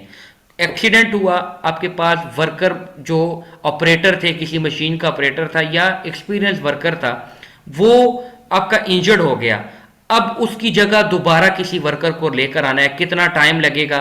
फॉर एग्जांपल अगर मैं बात करूं कि भाई कोई एक्सीडेंट सऊदी अरब के अंदर हो जाता है, आपको अचानक लोगों की ज़रूरत पड़ती है, तो उसके लिए आप जो है अगर पाकिस्तान, क्योंकि पाकिस्तान, बांग्लादेश, इंडिया से लेबर जो है वो सस्ती है, तो अगर आप उस तरफ जो है वो जाते हैं तो आपको वीज़ा जारी करना होगा, लोगों को जो है वो ट्रेन करना होगा, उनके जो है बाकी मामलात को देखना होगा। तो बड़ी डिफ़िकल्टीज़ होती हैं एक वर्कर को दोबारा रिटेन करने में या नए वर्कर को जो है वो वापस काम पर लेकर आने के लिए। तो ये इसके अंदर कितना फाइनेंशियली नुकसान हो रहा है इसका अंदाज़ा आप नहीं लगा सकते। फिर एक एक्सीडेंट हुआ, आपके को वर्कर्स हैं, आपके सामने कोई बंदा गिरता है या उसको कोई इस तरह की इंजरी होती है, उसका इम्पैक्ट आपके ऊपर आता है, तो उससे स्टाफ का मोराल जो है वो डिक्रीज होता है। जब स्टाफ का मोराल डिक्रीज होगा तो प्रोडक्शन के ऊपर डायरेक्टली वो इम्पैक्ट करेगा। आपके सामने एक बंदा गिरा तो वो विजुअल्स आपके सामने बार बार आ रहे हैं। एक सीढ़ी जिससे एक इंसान गिरा, अगर आपको कोई कहे कि भाई इसके ऊपर अब आप काम करो, तो आपके जहन में वो डर बैठा रहेगा यार मैं ना गिर जाऊं। तो उससे आप प्रोडक्टिविटी जो है वो आपकी कम होगी, उससे लोगों को जो है वो कंपनी का जो टारगेट है वो प्रॉपरली कंप्लीट नहीं होगा, क्वालिटी के अंदर फ़र्क आएगा, तो उससे भी आपको फाइनेंशियली नुकसान हो रहा है। फिर अगर बात जो है वो सोशल मीडिया के अंदर, इलेक्ट्रॉनिक मीडिया के अंदर आ जाती है, तो उससे भी आपको काफ़ी आपकी इमेज को नुकसान पहुंचता है, आपकी रेपुटेशन जो है वो ख़राब होती है। तो जब एक ऑर्गेनाइजेशन की रेपुटेशन ख़राब हो, वो अपनी रेपुटेशन को दोबारा किस तरह बनाएगा, उसके अंदर कितना फाइनेंशियली उसको नुकसान होगा, वो चीज़ जो है वो क्वांटिफाई नहीं कर सकता। फिर इसी तरह अक्सर ऑर्गेनाइजेशन के अंदर क्या होता है कि कोई इस तरह का इशू हो, एक्सीडेंट हो गया, उसको इन्वेस्टिगेट नहीं किया जा रहा या लोगों की बातें नहीं सुनी जाती, तो लोग अक्सर जो है वो स्ट्राइक्स के ऊपर चले जाते हैं। अब हमारी यूनिवर्सिटीज़ के अंदर भी ये बहुत इशू होता है कि ये क्लास 4 जो है ये स्ट्राइक पर चले जाते हैं, पूरी यूनिवर्सिटी को जो है वो जैम कर देते हैं, बंद कर देते हैं, ना कोई जो है वो पढ़ सकता है, क्लासेस मनसूख होती हैं, तो उनसे आपको फाइनेंशियली नुकसान हो रहा होता है। तो इसी तरह ऑर्गेनाइजेशन के अंदर जब इस तरह का एस्पेक्ट होगा कि आपकी इमेज ख़राब हो जाएगी, आपके जो है फर्दर आर्डर जो है वो कैंसिल हो जाएंगे, कस्टमर के साथ जो आपका रिलेशन है वो ख़राब होगा, वर्कर का मोराल जब डिक्रीज होगा तो उसके अंदर प्रोडक्टिविटी के अंदर असर पड़ेगा, आपको नए लोगों को ख़रीदने जो काम पे रखने के लिए आपको ज़्यादा जो है वो मेहनत करनी है, ज़्यादा फाइनेंशियल रिसोर्सेज ज़ाया करवाने हैं आपने, तो इन चीज़ों का अंदाज़ा हम नहीं लगा सकते। तो ऐसे फाइनेंशियल लॉसेस जो एक्सीडेंट की वजह से हों लेकिन उनको हम काउंट ना कर सकते हो, उन्हें इनडायरेक्ट, और जिन्हें हम काउंट करें वो डायरेक्ट कास्ट होती है। ये क्वेश्चन बहुत ज़्यादा इंपॉर्टेंट है, 4 दफ़ा कोई पेपर में आ चुका है कि फाइनेंशियल आर्गूमेंट्स के बारे में बताएं। एक सिनेरियो के अंदर एक्सीडेंट होता है, उसके बाद जो है वो क्वेश्चन उसके ऊपर जो है वो पूछा जाता है कि भाई कैसे हम फाइनेंशियल लॉसेस को जो है वो बता सकते हैं या आपने बताने हैं कि कौन कौन सा फाइनेंशियल लॉस ऑर्गेनाइजेशन को जो है वो हुआ है। ठीक हो गया। तो ओवरऑल जो इस जो फाइनेंशियल रीजन का इशू है कि लोग जो है हेल्थ एंड सेफ्टी को फॉलो नहीं करते तो एक्सीडेंट होंगे, तो एक्सीडेंट होंगे तो कंपनी को बहुत ज़्यादा फाइनेंशियली नुकसान होगा। नुकसान किस सूरत में होगा? डायरेक्ट और इनडायरेक्ट। डायरेक्ट वो कॉस्ट होती है जो एक्सीडेंट की वजह से क्वांटिफाई कर सकते हैं हम, एक्सीडेंट की वजह से एक एम्प्लॉयर के ऊपर पड़ती है।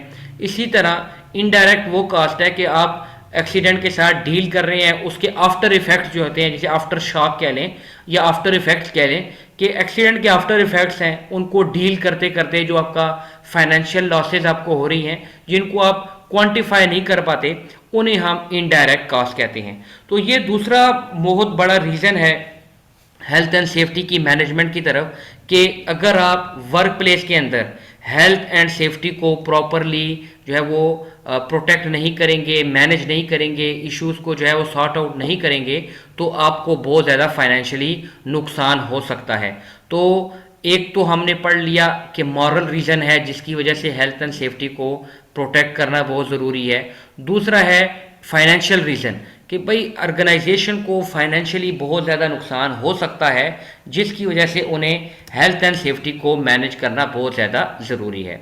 अब कुछ फाइनेंशियल कॉस्ट ऐसी होती हैं जिनकी इंश्योरेंस जो है हम करवा सकते हैं या जिनकी इंश्योरेंस होती है, और कुछ ऐसी हैं जिनकी इंश्योरेंस नहीं होती। आपके स्क्रीन पर एक तस्वीर नज़र आ रही है, इसे कहते हैं आइसबर्ग स्टडी। आइसबर्ग एक जब भी समुंदर के अंदर आइसबर्ग की हम बात करते हैं, तो आइसबर्ग जो सतह समुंदर के ऊपर नज़र आ रही होती है उससे कई गुना वो ज़मीन के या पानी के अंदर भी होती है। टाइटैनिक मूवी अगर आपने देखी हो तो उसके अंदर भी जब जहाज़ आइसबर्ग से टकराता है, उनको लगता है कि भाई ये कोई बर्फ़ जो है वो पानी की ओर फ्लोट कर रही है, तो वो आइसबर्ग कई गुना नीचे पानी के अंदर भी होता है। तो जो फाइनेंशियल कास्ट है इसकी इंश्योरेंस और अनइंश्योरेंस को इस आइसबर्ग से तशबीह दिया गया है कि ये जो इंश्योरेंस की कास्ट होती है ना, ये आइसबर्ग का वो जो फ्लोटिंग जो है वो सरफेस है जो आपको नज़र आ रही होती है पानी के अंदर, जो कि बहुत थोड़ी है, और अनइंश्योर्ड कास्ट वो है जो पानी के अंदर छुपी हुई है, जो एक इंश्योरेंस कास्ट से कई गुना ज़्यादा होती है। तो फॉर एग्जांपल अगर आपकी 1 पाउंड की इंश्योरेंस की हुई है तो 8 से 36 पाउंड आपकी जेब में से, एम्प्लॉयर की जेब में से जाएंगे। तो इंश्योरेंस बहुत सी कम चीज़ों की हम करते हैं। फॉर एग्जांपल किसी मेडिकल हेल्थ की इंश्योरेंस होती है, फायर की सूरत में किसी बिल्डिंग की इंश्योरेंस करवा सकते हैं, या किसी स्पेसिफिक इक्विपमेंट की हम इंश्योरेंस जो है वो करवा सकते हैं। इसके अलावा आप किसी वर्कर को कंपनसेशन देनी हो तो हम इंश्योरेंस करवा सकते हैं। इसके अलावा मटेरियल ज़ाया हो गया, दोबारा लाना है, कोई इंश्योरेंस नहीं है। वर्कर जो है वो 1 हफ्ते 2 हफ्ते 6 हफ्ते के लिए काम से गैरहाज़िर है, उसको सिक पे दे रहे हैं, कोई इंश्योरेंस नहीं है। ओवर टाइम लगा रहे हैं, लोगों को जो है वो ट्रेन कर रहे हैं, नए लोगों को हायर कर रहे हैं, इक्विपमेंट को जो है वो रिपेयर कर रहे हैं, ठीक है, प्रोडक्शन टाइम को बचाने के लिए आप जो है वो फर्दर पैसा लगा रहे हैं, तो ये सारे के सारे अनइंश्योर्ड कास्ट हैं, ये एम्प्लॉयर की जेब में से जाएंगे। बाकी इंश्योर्ड कास्ट जो है वो बहुत थोड़ी है जो अनइंश्योर्ड कास्ट के मुकाबले में। तो आइसबर्ग स्टडी से हम ये समझते हैं कि जब भी फाइनेंशियल लॉसेस होती हैं तो उसके अंदर इंश्योरेंस की अमाउंट बहुत थोड़ी होती है, बहुत कम होती है, जो ऑर्गेनाइजेशन अपनी तरफ से पे नहीं करता। लेकिन जो अनइंश्योर्ड कास्ट है वो इतनी ज़्यादा है कि वो आपको जो है बिजनेस से आउट कर सकती है। आयोश के अंदर केस स्टडीज जो है वो बहुत ज़्यादा होती हैं। तो उसके अंदर एक कोर्स के अंदर एक केस स्टडी है कि इंजीनियरिंग वर्कशॉप है स्मॉल साइज की, जिसके अंदर टोटल 12 लोग काम करते हैं। तो वहाँ पर एक मशीन ऑपरेटर है, उसके साथ क्या होता है, उसका हाथ इंटेंगल्ड होता है, खुले कपड़े पहने होते हैं, तो लैथ मशीन के अंदर उसका हाथ जो है वो फंसता है और सेवरल जगह से जो है वो टूट जाता है। तो उसको जो है फिर मेडिकल ट्रीटमेंट जो है वो देनी पड़ती है और अस्पताल में लेके जाते हैं, तो उसका वो हाथ जो है वो ज़ाया हो जाता है। अब जो है उसको कंपनसेशन अलग अमाउंट वो पे करते हैं, क्योंकि उसकी इंश्योरेंस होती है, वो करवा देते हैं। लेकिन उस जो है वो मशीन की वजह से उनकी रेपुटेशन इतनी जो है वो ख़राब होती है, इतना फ़ाइन जो है उनके ऊपर पड़ता है कि उनकी जो फाइनेंशियल लॉसेस इतने ज़्यादा हो जाते हैं कि वो अपनी उस कंपनी को जो है वो ख़त्म कर देते हैं, तमाम के तमाम लोगों को उस काम से निकाल कर अपनी कंपनी को नीलाम कर देते हैं। तो अगर मीडियम साइज़ या स्मॉल साइज़ ऑर्गेनाइजेशन हो, उसके अंदर कोई इस तरह का एक्सीडेंट हो जाए मेजर, तो ऐसी ऑर्गेनाइजेशन जो है वो बिजनेस से भी आउट हो जाती हैं। तो इतना ज़्यादा फाइनेंशियल नुकसान होता है जब आप हेल्थ एंड सेफ्टी को फॉलो नहीं करते। अब जिस तरह मैंने पहले बताया कि जब भी एक्सीडेंट की हम बात करते हैं तो कुछ चीज़ें ऐसी हैं कि हम कहते हैं कि भाई बहुत ज़्यादा इशू है, बहुत ज़्यादा पैसा ज़ाया होता है, तो हम हेल्थ एंड सेफ्टी के ऊपर जो है वो पैसा नहीं लगाते, लेकिन उसके आउटकम बहुत ज़्यादा होते हैं। अगर आप शुरू में पैसा बचाने की तरफ, बिजनेस की तरफ ज़्यादा फोकस्ड होगा आपका, तो एक एक्सीडेंट आपको इतना नुकसान पहुंचा सकती है कि अगर आपकी मीडियम साइज ऑर्गेनाइजेशन है तो जो आपने सेविंग की है वो और पास से भी इतना पैसा चला जाएगा कि आपको वो कंपनी जो है वो ख़त्म करनी पड़ जाएगी। तो इसलिए ज़रूरी है कि इन फाइनेंशियल लॉसेस से बचने के लिए आप सेफ्टी के अंदर इन्वेस्ट करें। अब जब भी सेफ्टी के अंदर इन्वेस्ट की बात आती है तो एक टर्म यूज़ होती है as far as reasonably practicable, कि भाई आप अपनी इस्तात के मुताबिक, अपने फाइनेंशियल रिसोर्सेज के मुताबिक एक जो है हेल्थ एंड सेफ्टी को इतना मैनेज करें जितनी आपकी इस्तात है, as far as reasonable practicable, कि भाई आपके पास जितनी अमाउंट है, जितने रिसोर्सेज हैं, उसके अंदर रहते हुए आप सेफ्टी को जो है वो फॉलो करें। ज़रूरी नहीं है कि भाई सारे का सारा पैसा सेफ्टी में लगा दिया, रीजनेबल प्रैक्टिकेबल आप इतना इन्वेस्ट करें कि वो रीजनेबल भी हो और प्रैक्टिकेबल भी हो, ताकि ना तो आपको कोई फाइनेंशियली नुकसान हो और इसके आउटकम बहुत अच्छे हैं कि जब आप सेफ्टी के अंदर इन्वेस्ट करते हैं तो आपका एक्सीडेंट रेट जो है वो कम होना शुरू होता है। जब एक्सीडेंट रेट कम होगा, लोग प्रोडक्शन आपकी इंक्रीज होगी, तो वो जो आप पैसा बचाने की शुरू में सोच रहे थे तो आहिस्ता आहिस्ता ग्रेजुअली वो आपको फ़ायदा देना शुरू हो जाएगा। तो लोग अक्सर आप देखते हैं कि भाई फलाना इदारा ISO 45001 सर्टिफाइड है, तो लोग इस तरफ क्यों आ रहे हैं, क्यों सर्टिफिकेशन करवाते हैं, क्यों ऑडिट परफॉर्म करवाते हैं, क्यों हेल्थ एंड सेफ्टी के प्रोटोकॉल्स को फॉलो करते हैं? उनकी मेन वजह ये है कि भाई वो अपनी प्रोडक्शन को, अपनी रेपुटेशन को ख़राब नहीं होने देते कि एक एक्सीडेंट की वजह से उनकी रेपुटेशन, उनको इतना फाइनेंशियली नुकसान हो जिससे वो बिजनेस से जो है वो आउट हो जाएं। तो दूसरा मेन रीज़न कि भाई हेल्थ एंड सेफ्टी को मैनेज करना बहुत ज़रूरी है फाइनेंशियली, क्योंकि आपको इतना नुकसान फाइनेंशियली हो सकता है कि आप बिजनेस से आउट हो जाएं। तो इस वजह से भी हमें हेल्थ एंड सेफ्टी को जो है वो मैनेज करना चाहिए वर्क प्लेस के अंदर। अब आज का जो हमारा मेन लेक्चर है वो यहीं तक था। अभी इसके साथ हम पेपर को डिस्कस करेंगे अभी कि पेपर जो है वो किस तरह से आता है, या उसके अंदर ये जो क्वेश्चन जो हमने पढ़ा उसको हम कैसे जो है वो पेपर को जो डिस्कस कर लूँ उसके बाद। अच्छा जी, पहला ओपन बुक पेपर है ये 6 अगस्त 2020 को जो है वो आया था पहला ओपन बुक पेपर। तो उसके अंदर जो है वो क्या चीज़ें थी वो सारी बातें मैं आपके साथ जो है वो डिस्कस करता हूँ। सबसे पहले ओपन बुक एग्ज़ाम को समझ लें कि ओपन बुक पेपर क्या चीज़ है। ओपन बुक पेपर आपके पास एक ऐसा एक नया वो इनिशिएटिव है निबोश की तरफ से कि आप वो डायरेक्टली, पहले ब्रिटिश काउंसिल के ज़रिए पेपर लेते थे, अब वो डायरेक्टली खुद जो है उनका डायरेक्ट इंटरेक्शन है स्टूडेंट के साथ, वो डायरेक्टली खुद पेपर लेते हैं। तो उन्होंने एक पैटर्न चेंज कर दिया कि आप जो है वो पेपर दें, घर में बैठ जाएं, घर में बैठें, आपको पेपर घर के अंदर आएगा, उसके अंदर एक सिनेरियो होगा, सिनेरियो को आप पढ़ें और जो 4 चैप्टर हम पढ़ेंगे उसको डिस्कस करते हुए आपको बताया जाएगा कि भाई आपने किस तरह से क्वेश्चन को सॉल्व करना है। तो वो अब आपकी नॉलेज जो है वो चेक कर रहे हैं। अब कुछ उन्होंने डूज और डोंट्स भी बताए हैं इस पेपर के कि भाई क्या काम करने वाले हैं और क्या काम नहीं करने वाले।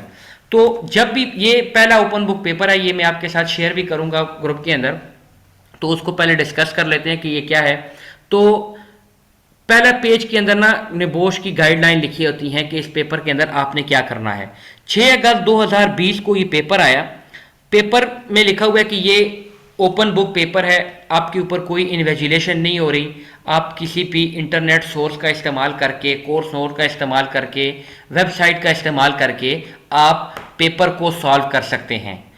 क्या चीज़ जो है वो आपके लिए जो है वो मुसीबत बन सकती है, या डोंट्स कौन से हैं इस पेपर के, कि माल प्रैक्टिस इश्यूज जो है वो अगर आएगा तो आपके लिए सिवियर पेनल्टीज हैं। माल प्रैक्टिस नहीं करनी। वो माल प्रैक्टिस किस तरह से जो है वो आती है? एक, you must not collaborate with और कॉपिंग फ्रॉम अदर्स। सबसे पहली चीज़ क्या है कि आपने किसी से भी कोलेबरेट नहीं करना। किसी से भी का मुराद है कि अपने जो कोलीग्स हैं या जो आपके साथ पेपर दे रहे हैं उनके साथ कंसल्ट नहीं करना। और दूसरी सबसे important cheese, cut and paste जो है वो अलाउ नहीं है कि भाई आपने इंटरनेट पे कोई चीज़ देखी, उठा के अपने पेपर में लिख दी। ये चीज़ आएगी माल प्रैक्टिस के अंदर, और माल प्रैक्टिस का सेवियर पेनल्टीज हो सकती हैं, जो कि आपके पास कम से कम 5 साल का बैन है कि भाई आप 5 साल तक बैन हो सकते हैं। करना क्या है पेपर के अंदर? कहते हैं इंटरनेट का इस्तेमाल करें, कोर्स नोट का इस्तेमाल करें, बुक का इस्तेमाल करें, लेकिन लिखें अपने अल्फाज में। जो आपको समझ आती है उस हिसाब से उसको अपने अल्फाज में लिखने की कोशिश करें। अब पेपर लिखने का तरीका भी उन्होंने बताया है पहले गाइडलाइन के अंदर कि आप पेपर को सॉल्व कैसे कर सकते हैं। सबसे इंपॉर्टेंट चीज़ कि बहुत इश्यूज होते हैं, तो उसको बचने के लिए क्या है कि वाइड राइटिंग टू लिटिल, कि भाई वो बंदा जो बिल्कुल छोटे छोटे पॉइंट लिखेगा उसको जो है वो मार्क्स नहीं दिए जाएंगे, ठीक है। और सिंगल वर्ड आंसर जो लिखेगा या लिस्ट बनाएगा उसको भी नंबर नहीं दिए जाएंगे। नंबर किस बंदे को जो है वो मिलेंगे? ऐसा बंदा जो correct technical point, clearly demonstrate करेगा उसको एक नंबर जो है वो दिया जाएगा। अब क्लियरली डिमॉन्स्ट्रेट पॉइंट का क्या मतलब है कि आपने बुलेट बनाया। फॉर एग्जांपल मैं आपसे पूछता हूं कि भाई फाइनेंशियल कास्ट कौन कौन सी हैं, तो आपने बुलेट बनाकर उसको क्लियरली, जिस तरह फर्स्ट एड ट्रीटमेंट है तो फर्स्ट एड ट्रीटमेंट ये जो है शॉर्ट वर्ड हो गए या बहुत छोटा वर्ड आपने लिख दिया। अब इसको आपने बुलेट में कम से कम 15 से 20 वर्ड्स के अंदर अंदर लिखना है, तो इससे आपकी नॉलेज उनको समझ आएगी कि भी आपने क्या समझा है। ठीक हो गया। तो जो बंदा इस पॉइंट को इस तरह से लिखेगा कि उसके अंदर क्लियर डिमॉन्स्ट्रेशन होगी तो उसको एक पॉइंट जो है या एक मार्क मिलेगा। ठीक है कि भाई जब आप पॉइंट ठीक लिखेंगे तो उसका मार्क मिलेगा आपको। अगर आपने छोटे छोटे पॉइंट लिखेंगे तो उसका कोई नंबर भी आपको एग्जामिनर की तरफ से नहीं दिया जाएगा। ये है गाइडलाइन। अब कुछ मजीद गाइडलाइन उन्होंने बताई हैं कि जब ओपन बुक पेपर होता है ना तो पूरे के पूरे पेपर के अंदर हमें सिर्फ और सिर्फ 3000 वर्ड्स लिखने होते हैं। 3000 से ज्यादा वर्ड्स आप पेपर के अंदर नहीं लिख सकते। ठीक है, अगर फॉर एग्जांपल 8 क्वेश्चन है, 10 क्वेश्चन है, 7 क्वेश्चन है, तो कुल मिला के आपके पास जो वर्ड्स की खिड़की है वो 3000 की है कि 3000 वर्ड्स के अंदर अंदर आपने अपने पेपर को जो है वो कंप्लीट करना है। अब 3000 वर्ड आपने इक्वली डिस्ट्रीब्यूट करने हैं हर टास्क के अंदर। बास क्वेश्चन ऐसे होंगे जिनके अंदर वर्ड्स बहुत ज़्यादा होंगे, बास के अंदर कम होंगे, बास के मार्क्स कम हैं, बास के ज़्यादा हैं। तो हर एक क्वेश्चन को आपने समझना है कि किस में कितने वर्ड लिख के, तो टोटल 3000 के अंदर अंदर आपने पूरे के पूरे पेपर को जो है वो सॉर्ट आउट करना है, कंप्लीट करना है। तो ये उन्होंने पहली जब भी पेपर आता है तो उसके अंदर जो है वो गाइडलाइन होती है, तो उसके अंदर ये बातें लिखी जाती हैं। आपको बताने का मकसद ये है कि आपको पता हो कि भाई पेपर के अंदर आपने क्या करना है, पेपर की इंफॉर्मेशन क्या है। अब पेपर के अंदर आता है जी सिनेरियो। अभी सिनेरियो को पढ़ेंगे, सिनेरियो क्या चीज़ है, और उसके अंदर जो आज की आपकी असाइनमेंट है उसको डिस्कस करेंगे। मैं क्विकली रीड करता हूं और साथ साथ बताता हूं कि भाई क्या हो रहा है, क्या करना है हमने। तो सिनेरियो है, सिनेरियो की सबसे मेन इंपॉर्टेंट बातें वो समझ लें क्या होती हैं कि सिनेरियो के अंदर किसी ऑर्गेनाइजेशन की इंफॉर्मेशन होती है, जो सेंटर पॉइंट होते हैं आप, और आपके अराउंड वो पूरी की पूरी ऑर्गेनाइजेशन की कहानी जो है वो घुमा रहे होते हैं। जब भी पेपर आता है उसके अंदर पहली लाइन के अंदर आपके बारे में इंफॉर्मेशन होती है। वो बंदा जो पेपर सॉल्व कर रहा है या आप लोग, आपके बारे में इंफॉर्मेशन होगी कि आप इस ऑर्गेनाइजेशन के अंदर क्या कर रहे हैं। आपको सेंटर पॉइंट बनाकर आपके अराउंड सारी की सारी बातें जो है वो आपको बताई जाएंगी। अब इस सिनेरियो को अगर आप पढ़ें तो पहली लाइन के अंदर आपके बारे में लिखा हुआ है कि आप एक नई जॉब की तरफ मूव हुए और आप किस चीज़ के लिए रिस्पॉन्सिबल हैं, हेल्थ एंड सेफ्टी के लिए एट लार्ज। अब कहाँ पर आप काम कर रहे हैं, एक बिजी रिटेल स्टोर के अंदर जो आउटस्कर्ट के अंदर जो है वो मौजूद है। आउटस्कर्ट कहते हैं कस्बे से दूर या शहर से ज़रा फासले के ऊपर, और वहाँ पर रोड जो हैं बहुत अच्छे हैं। अब ये स्टोर किस चीज़ का है, do it your self hardware goods tool वगैरह बेचता है। तो आसान अल्फाज में किसी हार्डवेयर स्टोर के अंदर जो है वो आप क्या कर रहे हैं जी, काम कर रहे हैं। अब इनके पूरे जो है वो कंट्री के अंदर जो है वो 100 स्टोर्स हैं, और जिस इलाके के अंदर आप काम कर रहे हैं यहाँ पर उनके 10 स्टोर जो है वो पाए जाते हैं। अब इस स्टोर के मेन पार्ट जो है दुकान है, और इस स्टोर के बैक एंड पे जो है वो गोदाम वेयर हाउस है। दुकान के अंदर कस्टमर के देखने के लिए, खरीदने के लिए सामान रखा जाता है। सामान कौन सा है जी, टूल, इक्विपमेंट और पेंट वगैरह जो है वो बेचा जाता है। जिस तरह की एक हार्डवेयर स्टोर है, हार्डवेयर की दुकान है, और वो पीछे उसका गोदाम मौजूद है। ठीक हो गया। अब ये जो गोदाम है इसके अंदर क्या होता है कि शेल्फ्स बने हुए हैं, रैक्स बने हुए हैं जहां पर सामान को जो है वो रखा जाता है। ठीक हो गया। और फोर्कलिफ्ट ट्रक का इस्तेमाल किया जाता है जो डिलीवरी एरिया से सामान को फोर्कलिफ्ट ट्रक के जरिए जो है लेकर आते हैं वेयर हाउस के अंदर। अब जब दुकान बंद होती है तो गोदाम से सामान निकाल कर दोबारा उस शेल्फ को भरा जाता है दुकान के अंदर, जहां से लोगों ने, कस्टमर्स ने चीज़ें खरीदी और वो रैक खाली हो गया। तो जब दुकान बंद हो जाती है तो जो वर्कर्स हैं वो गोदाम से, वेयर हाउस से सामान उठाते हैं और उन जगहों के ऊपर दोबारा रीस्टॉक करते हैं जहां से सामान खरीदा जा चुका है। अब चूंकि आप नए नए यहां पर आए हैं तो आप ओवरऑल स्टोर मैनेजर और वेयर हाउस मैनेजर को क्या करते हैं जी, रिपोर्ट करते हैं। जितने भी हेल्थ एंड सेफ्टी के इश्यूज हैं वो वेयर हाउस मैनेजर को बताते हैं। अब वेयर हाउस के अंदर टोटल 20 लोग काम करते हैं, ठीक है, जो कि 12-12 घंटे की शिफ्ट के अंदर रोटेशन में काम करते हैं। 4 दिन छुट्टी पर होते हैं और 4 दिन काम कर रहे होते हैं। टोटल वर्क फोर्स है आपके पास 20।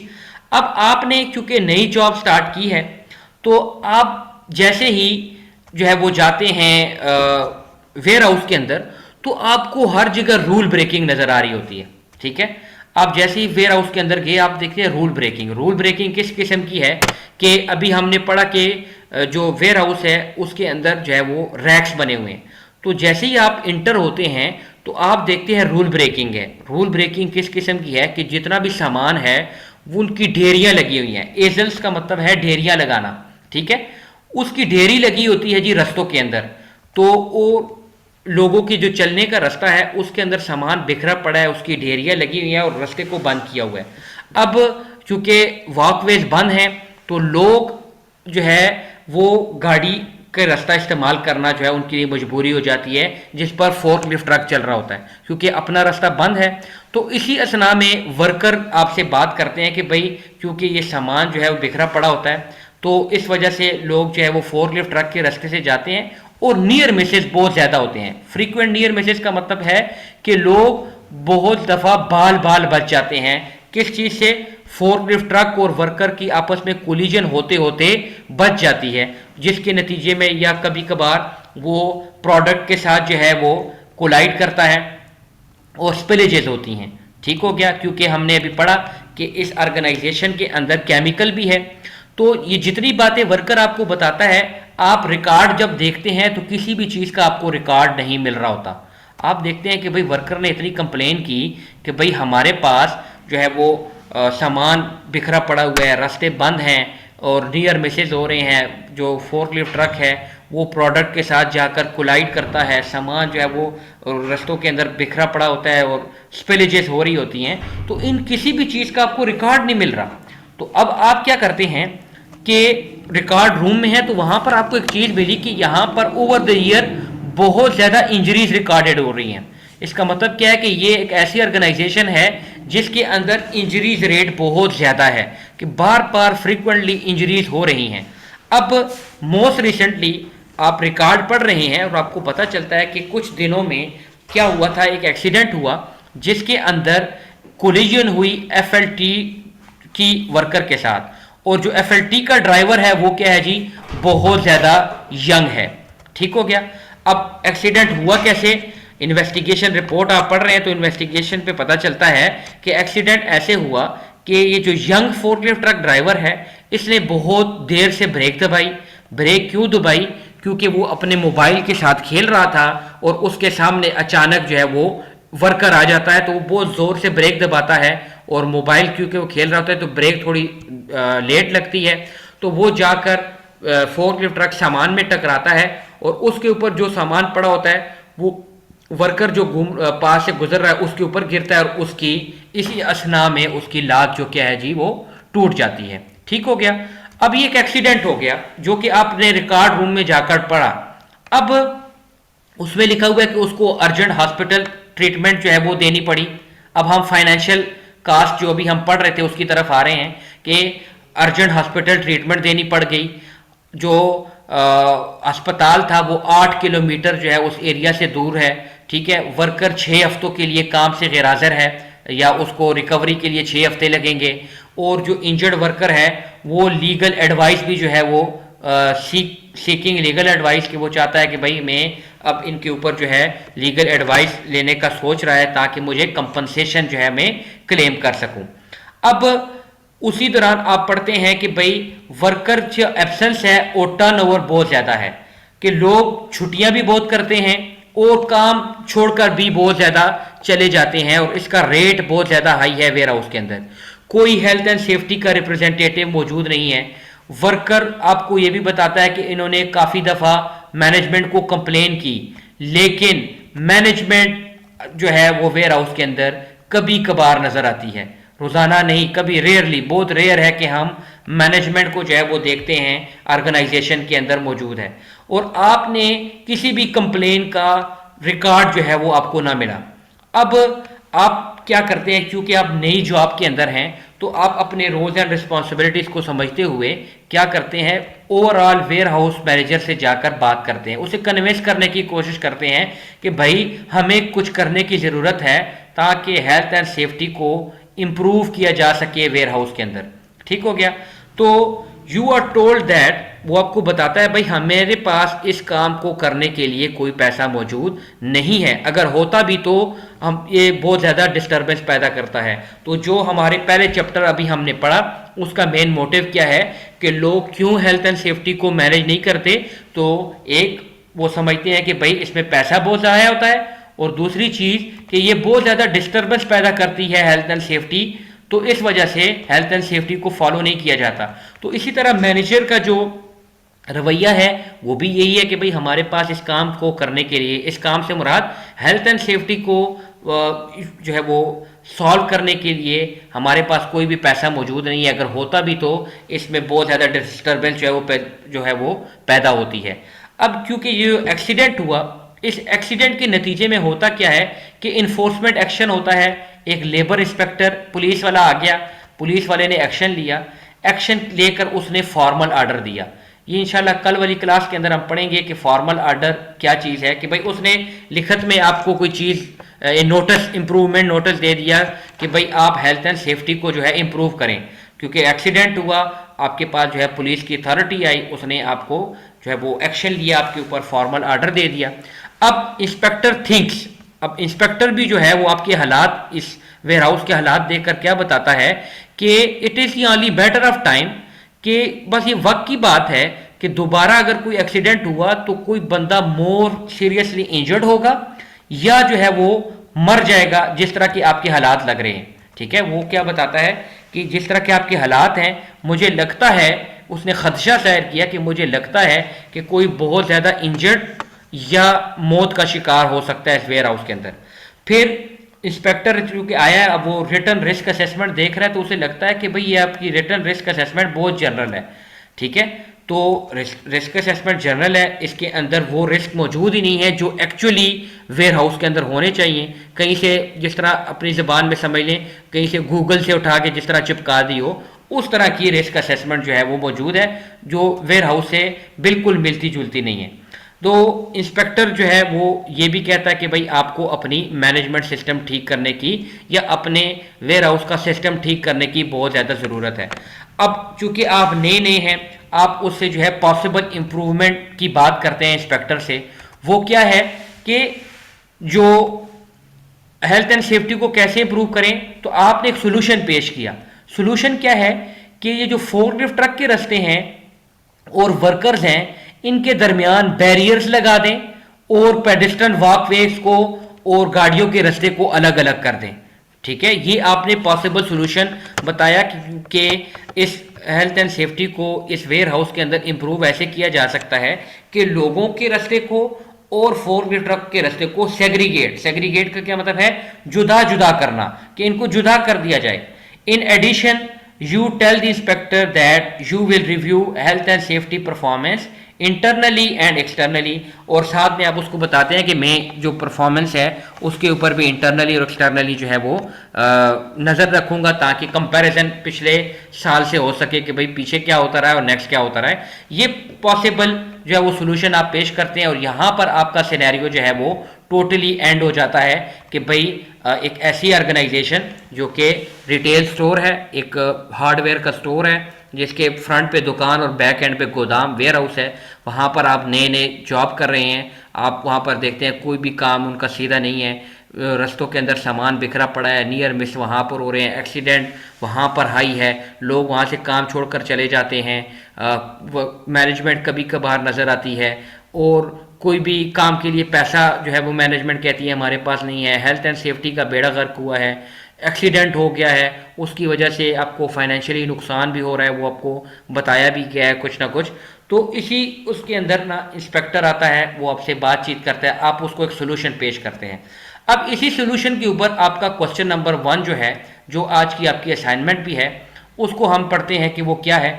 आज की आपकी असाइनमेंट है तो उसको हम डिस्कस करते हैं। ये अभी हमने सिनेरियो पढ़ लिया, तो सिनेरियो के बाद आपके पास आते हैं क्वेश्चन। तो टास्क नंबर 1 है जो आज की आपकी असाइनमेंट है और जो हमने फाइनेंशियल रीजन पढ़े हैं उससे मिलते जुलता है, तो वो जो टॉपिक है वो भी आपको समझ आ जाएगा और पेपर में ये सवाल कैसे आता है उसके बारे में भी आपको पता चल जाएगा। 3 किस्म के क्वेश्चन आते हैं पेपर के अंदर। एक पेपर के अंदर क्वेश्चन आता है based on the scenario only, कि सिर्फ और सिर्फ सिनेरियो में से देख कर बताएं। तो जब आप आंसर करेंगे तो टोटली हेल्प जो आपने लेनी है वो सिनेरियो से होगी।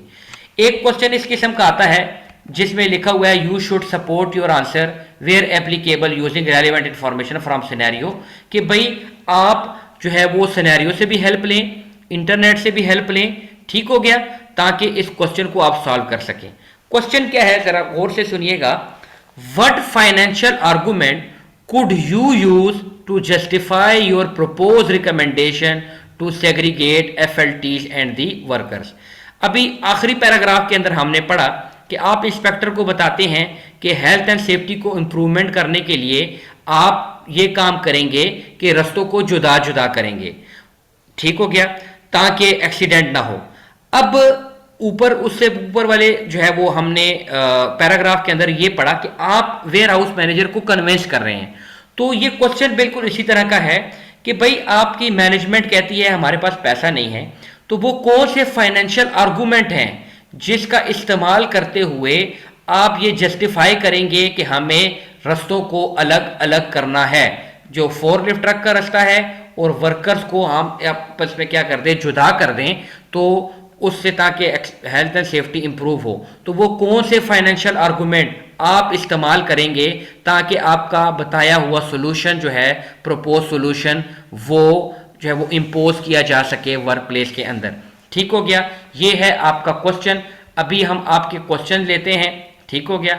और जो है वो जब आप क्वेश्चन को सॉल्व कर रहे होंगे, क्वेश्चन को सॉल्व करते हुए डायरेक्ट और इनडायरेक्ट कास्ट सेपरेट नहीं लिखेंगे।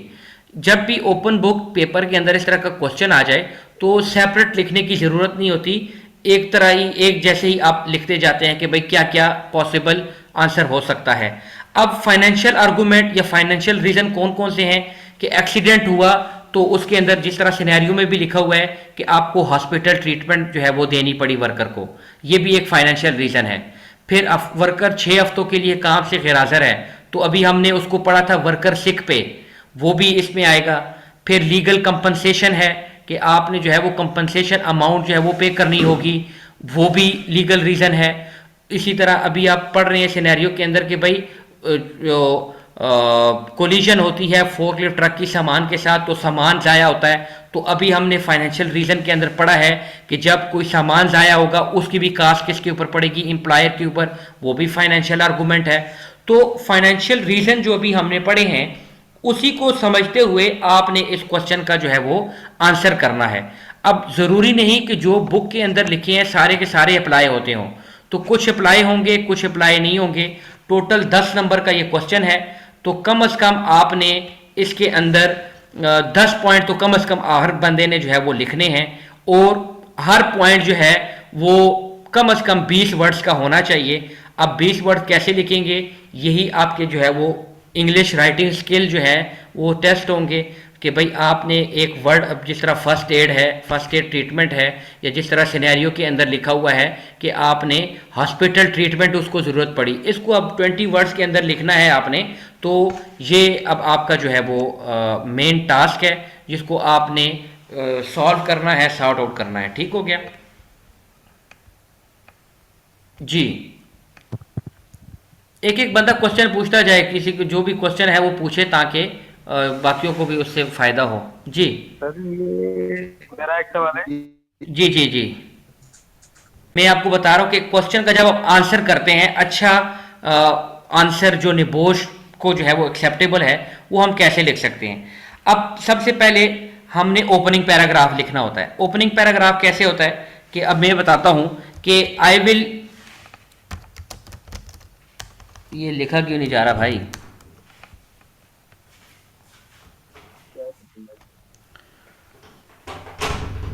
सर कलर चेक करें, शायद मेरे को व्हाइट कलर ही है। नहीं नहीं, कलर तो खैर साइज बढ़ा, साइज वाइट है sir, white.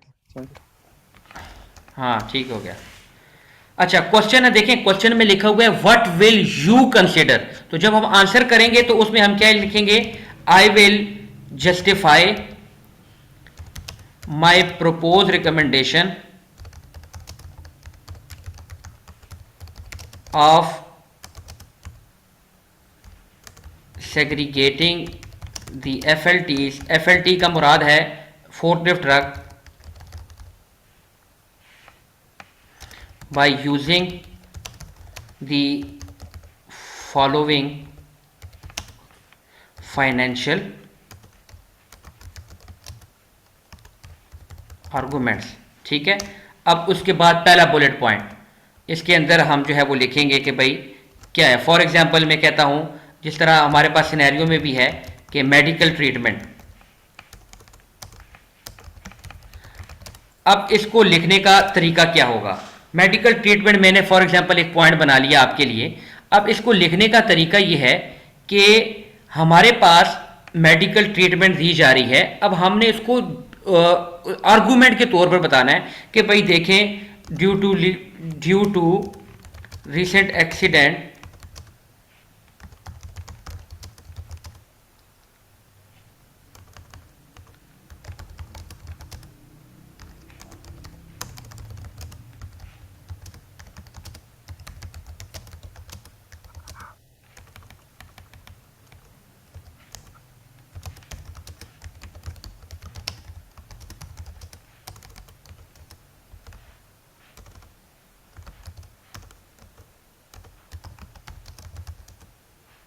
for the patient treatment and sick leave, sir.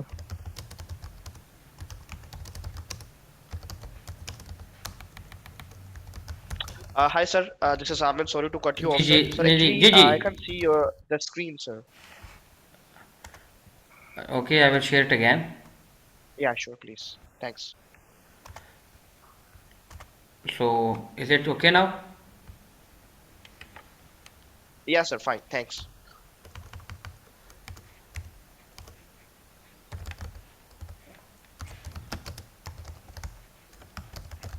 अच्छा जी, तो ये एक पॉइंट आपका जो है वो हाईलाइट हो गया कि भाई अब हमने जस्टिफाई करना है अपने आंसर को। तो हमने बताया कि भाई मैं फॉलोइंग मेडिकल जो है वो फाइनेंशियल आर्गूमेंट यूज़ करूंगा अपना आंसर जस्टिफाई करने के लिए। तो पहला है मेडिकल ट्रीटमेंट, क्योंकि अब मैं उसको कन्विंस कर रहा हूँ। देखें अभी एक एक्सीडेंट हुआ जिसमें वर्कर की टांग टूट गई, अब कंपनी को जो है वो कास्ट पे करनी पड़ेगी हॉस्पिटल ट्रीटमेंट की, इसी के साथ साथ सिक पे।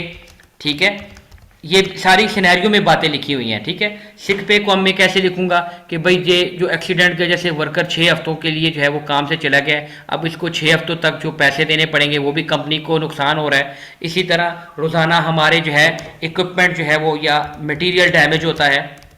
तो मैं आपको साथ साथ ऐसे करता हूँ कि पॉइंट भी बता देता हूँ, ताकि कुछ पॉइंट मैं बता देता हूँ, कुछ आपने ढूंढने हैं। तो उससे आपको अब ये पॉइंट आपने लिख के पहले, सबसे पहले बेस्ट तरीका क्या है कि क्वेश्चन के पॉइंट निकाल लें, पॉइंट निकालने के बाद उसको जो है एक्सप्लेन करें तो आपका क्वेश्चन जो है वो सॉल्व हो जाएगा। तो इसी तरह के आपने 10 पॉइंट बनाने हैं और उसको इस तरह से आपने लिखना है, और इससे आपका जो आंसर जो है वो कंप्लीट भी हो जाएगा। और जितने भी पॉइंट है, सिनेरियो की हेल्प लेनी है आपने, इंटरनेट की हेल्प लेनी है, तकरीबन 6-7 जो चीज़ें हैं वो आपको सिनेरियो में से ही मिलेंगी। ठीक हो गया। अब इसमें क्या रेपुटेशन लॉस आ सकती है, कोई बता सकता है मुझे कि क्या इस ऑर्गेनाइजेशन की रेपुटेशन लॉस हो सकती है इस एक्सीडेंट की वजह से? जी सर, रेपुटेशन कैसे नहीं कैसे? अब ये जी सर वो कह रहे थे ना मेडिकल, वो सॉरी वो केस करना का सोच रहा था कि वो रिक्लेम करे, अपने केस करे कंपनी पे, उस पे। यस एग्जैक्टली, आई थिंक जी बिल्कुल, एक ये भी है, दूसरी मेन वजह भी है इसके अंदर reputation loss because the injured employee he will I'm sharing you the paper। वहां पर मैं आपको बताता हूं कि कहां पर रेपुटेशन लॉस हो सकती है। अब देखिए जरा पहला पैराग्राफ पढ़ें, ये लाइन पढ़े जरा कि organisation owns the store 100 store nationally and 10 in your area. कि अगर एक बंदे की 100 दुकानें हों या 100 ब्रांचेस हों, एक का नाम जाया होने से उसकी रेपुटेशन खराब नहीं होगी? जी समझ रहे हैं बात को? अब ये इंफॉर्मेशन सारी की सारी सिनेरियो में है। अब आपने इसको पढ़ना है, पहले आंसर के पॉइंट एक्सट्रैक्ट करके उसके ऊपर आपने लिखना है। ये टोटल ओपन बुक जो पेपर है वो आपका इस तरह से है। तो आपने पॉइंट बनाया, उसके ऊपर आपने जो है वो उसको थोड़ा सा एक्सप्लेन किया 15-18 वर्ड्स के अंदर, तो वो आपका पॉइंट क्लियरली डिमॉन्स्ट्रेट भी हो जाएगा, आपको उसका एक नंबर भी मिलेगा। और यही बेहतरीन तरीका है पेपर का जब आप सॉल्व करते हैं उसको। ठीक हो गया? तो अभी आपका मेन अब टास्क क्या है, क्योंकि मैंने आपके साथ शेयर भी कर दिया कि आंसर को अब आपने किस तरह से लिखना है। तो उसके अंदर दो तरीके होते हैं। बाज़ लोग ऐसे होते हैं जिनको फॉर एग्जांपल ये नहीं मिल रहा, क्या कहते हैं उसको, हेडिंग नहीं बन रही उनसे। अब उन्होंने कोई चीज़ लिखी ना, अब यहाँ पर फाइनेंशियल आर्गूमेंट क्या है, हॉस्पिटल ट्रीटमेंट, उसको उन्होंने बोल्ड कर दिया। अगर उनको पॉइंट नहीं मिल रहा, पूरा वर्ड लिख के जो मेन बात है उसको बोल्ड कर दें, ताकि आपको पता चले कि भाई कौन सी चीज़ें हम जो है वो हाईलाइट कर रहे हैं। अब यहाँ पर फाइनेंशियल आर्गूमेंट है, जो भी फाइनेंशियल आर्गूमेंट का पॉइंट होगा उसको आप हाईलाइट कर सकते हैं। अगर आपसे जो है वो नहीं बन रही, क्या कहते हैं, हेडिंग नहीं बन रही, अगर हेडिंग बन रही है तो it is well and good, नहीं बन रही तो उसका दूसरा अल्टरनेटिव ये है कि मेन जो बात है उसको आपने क्या कर देना है, बोल्ड कर देना है। ठीक हो गया? ये आज का आपका टास्क है, ये आपने जो है वो कंप्लीट करना है। लिखने का तरीका भी बताया, क्वेश्चन क्या कह रहा है उसको भी मैंने समझा दिया है आपको, और इसका जो रिकॉर्डेड लेक्चर है वो भी इंशाल्लाह आपको थोड़ी देर के अंदर वो आपके ग्रुप के अंदर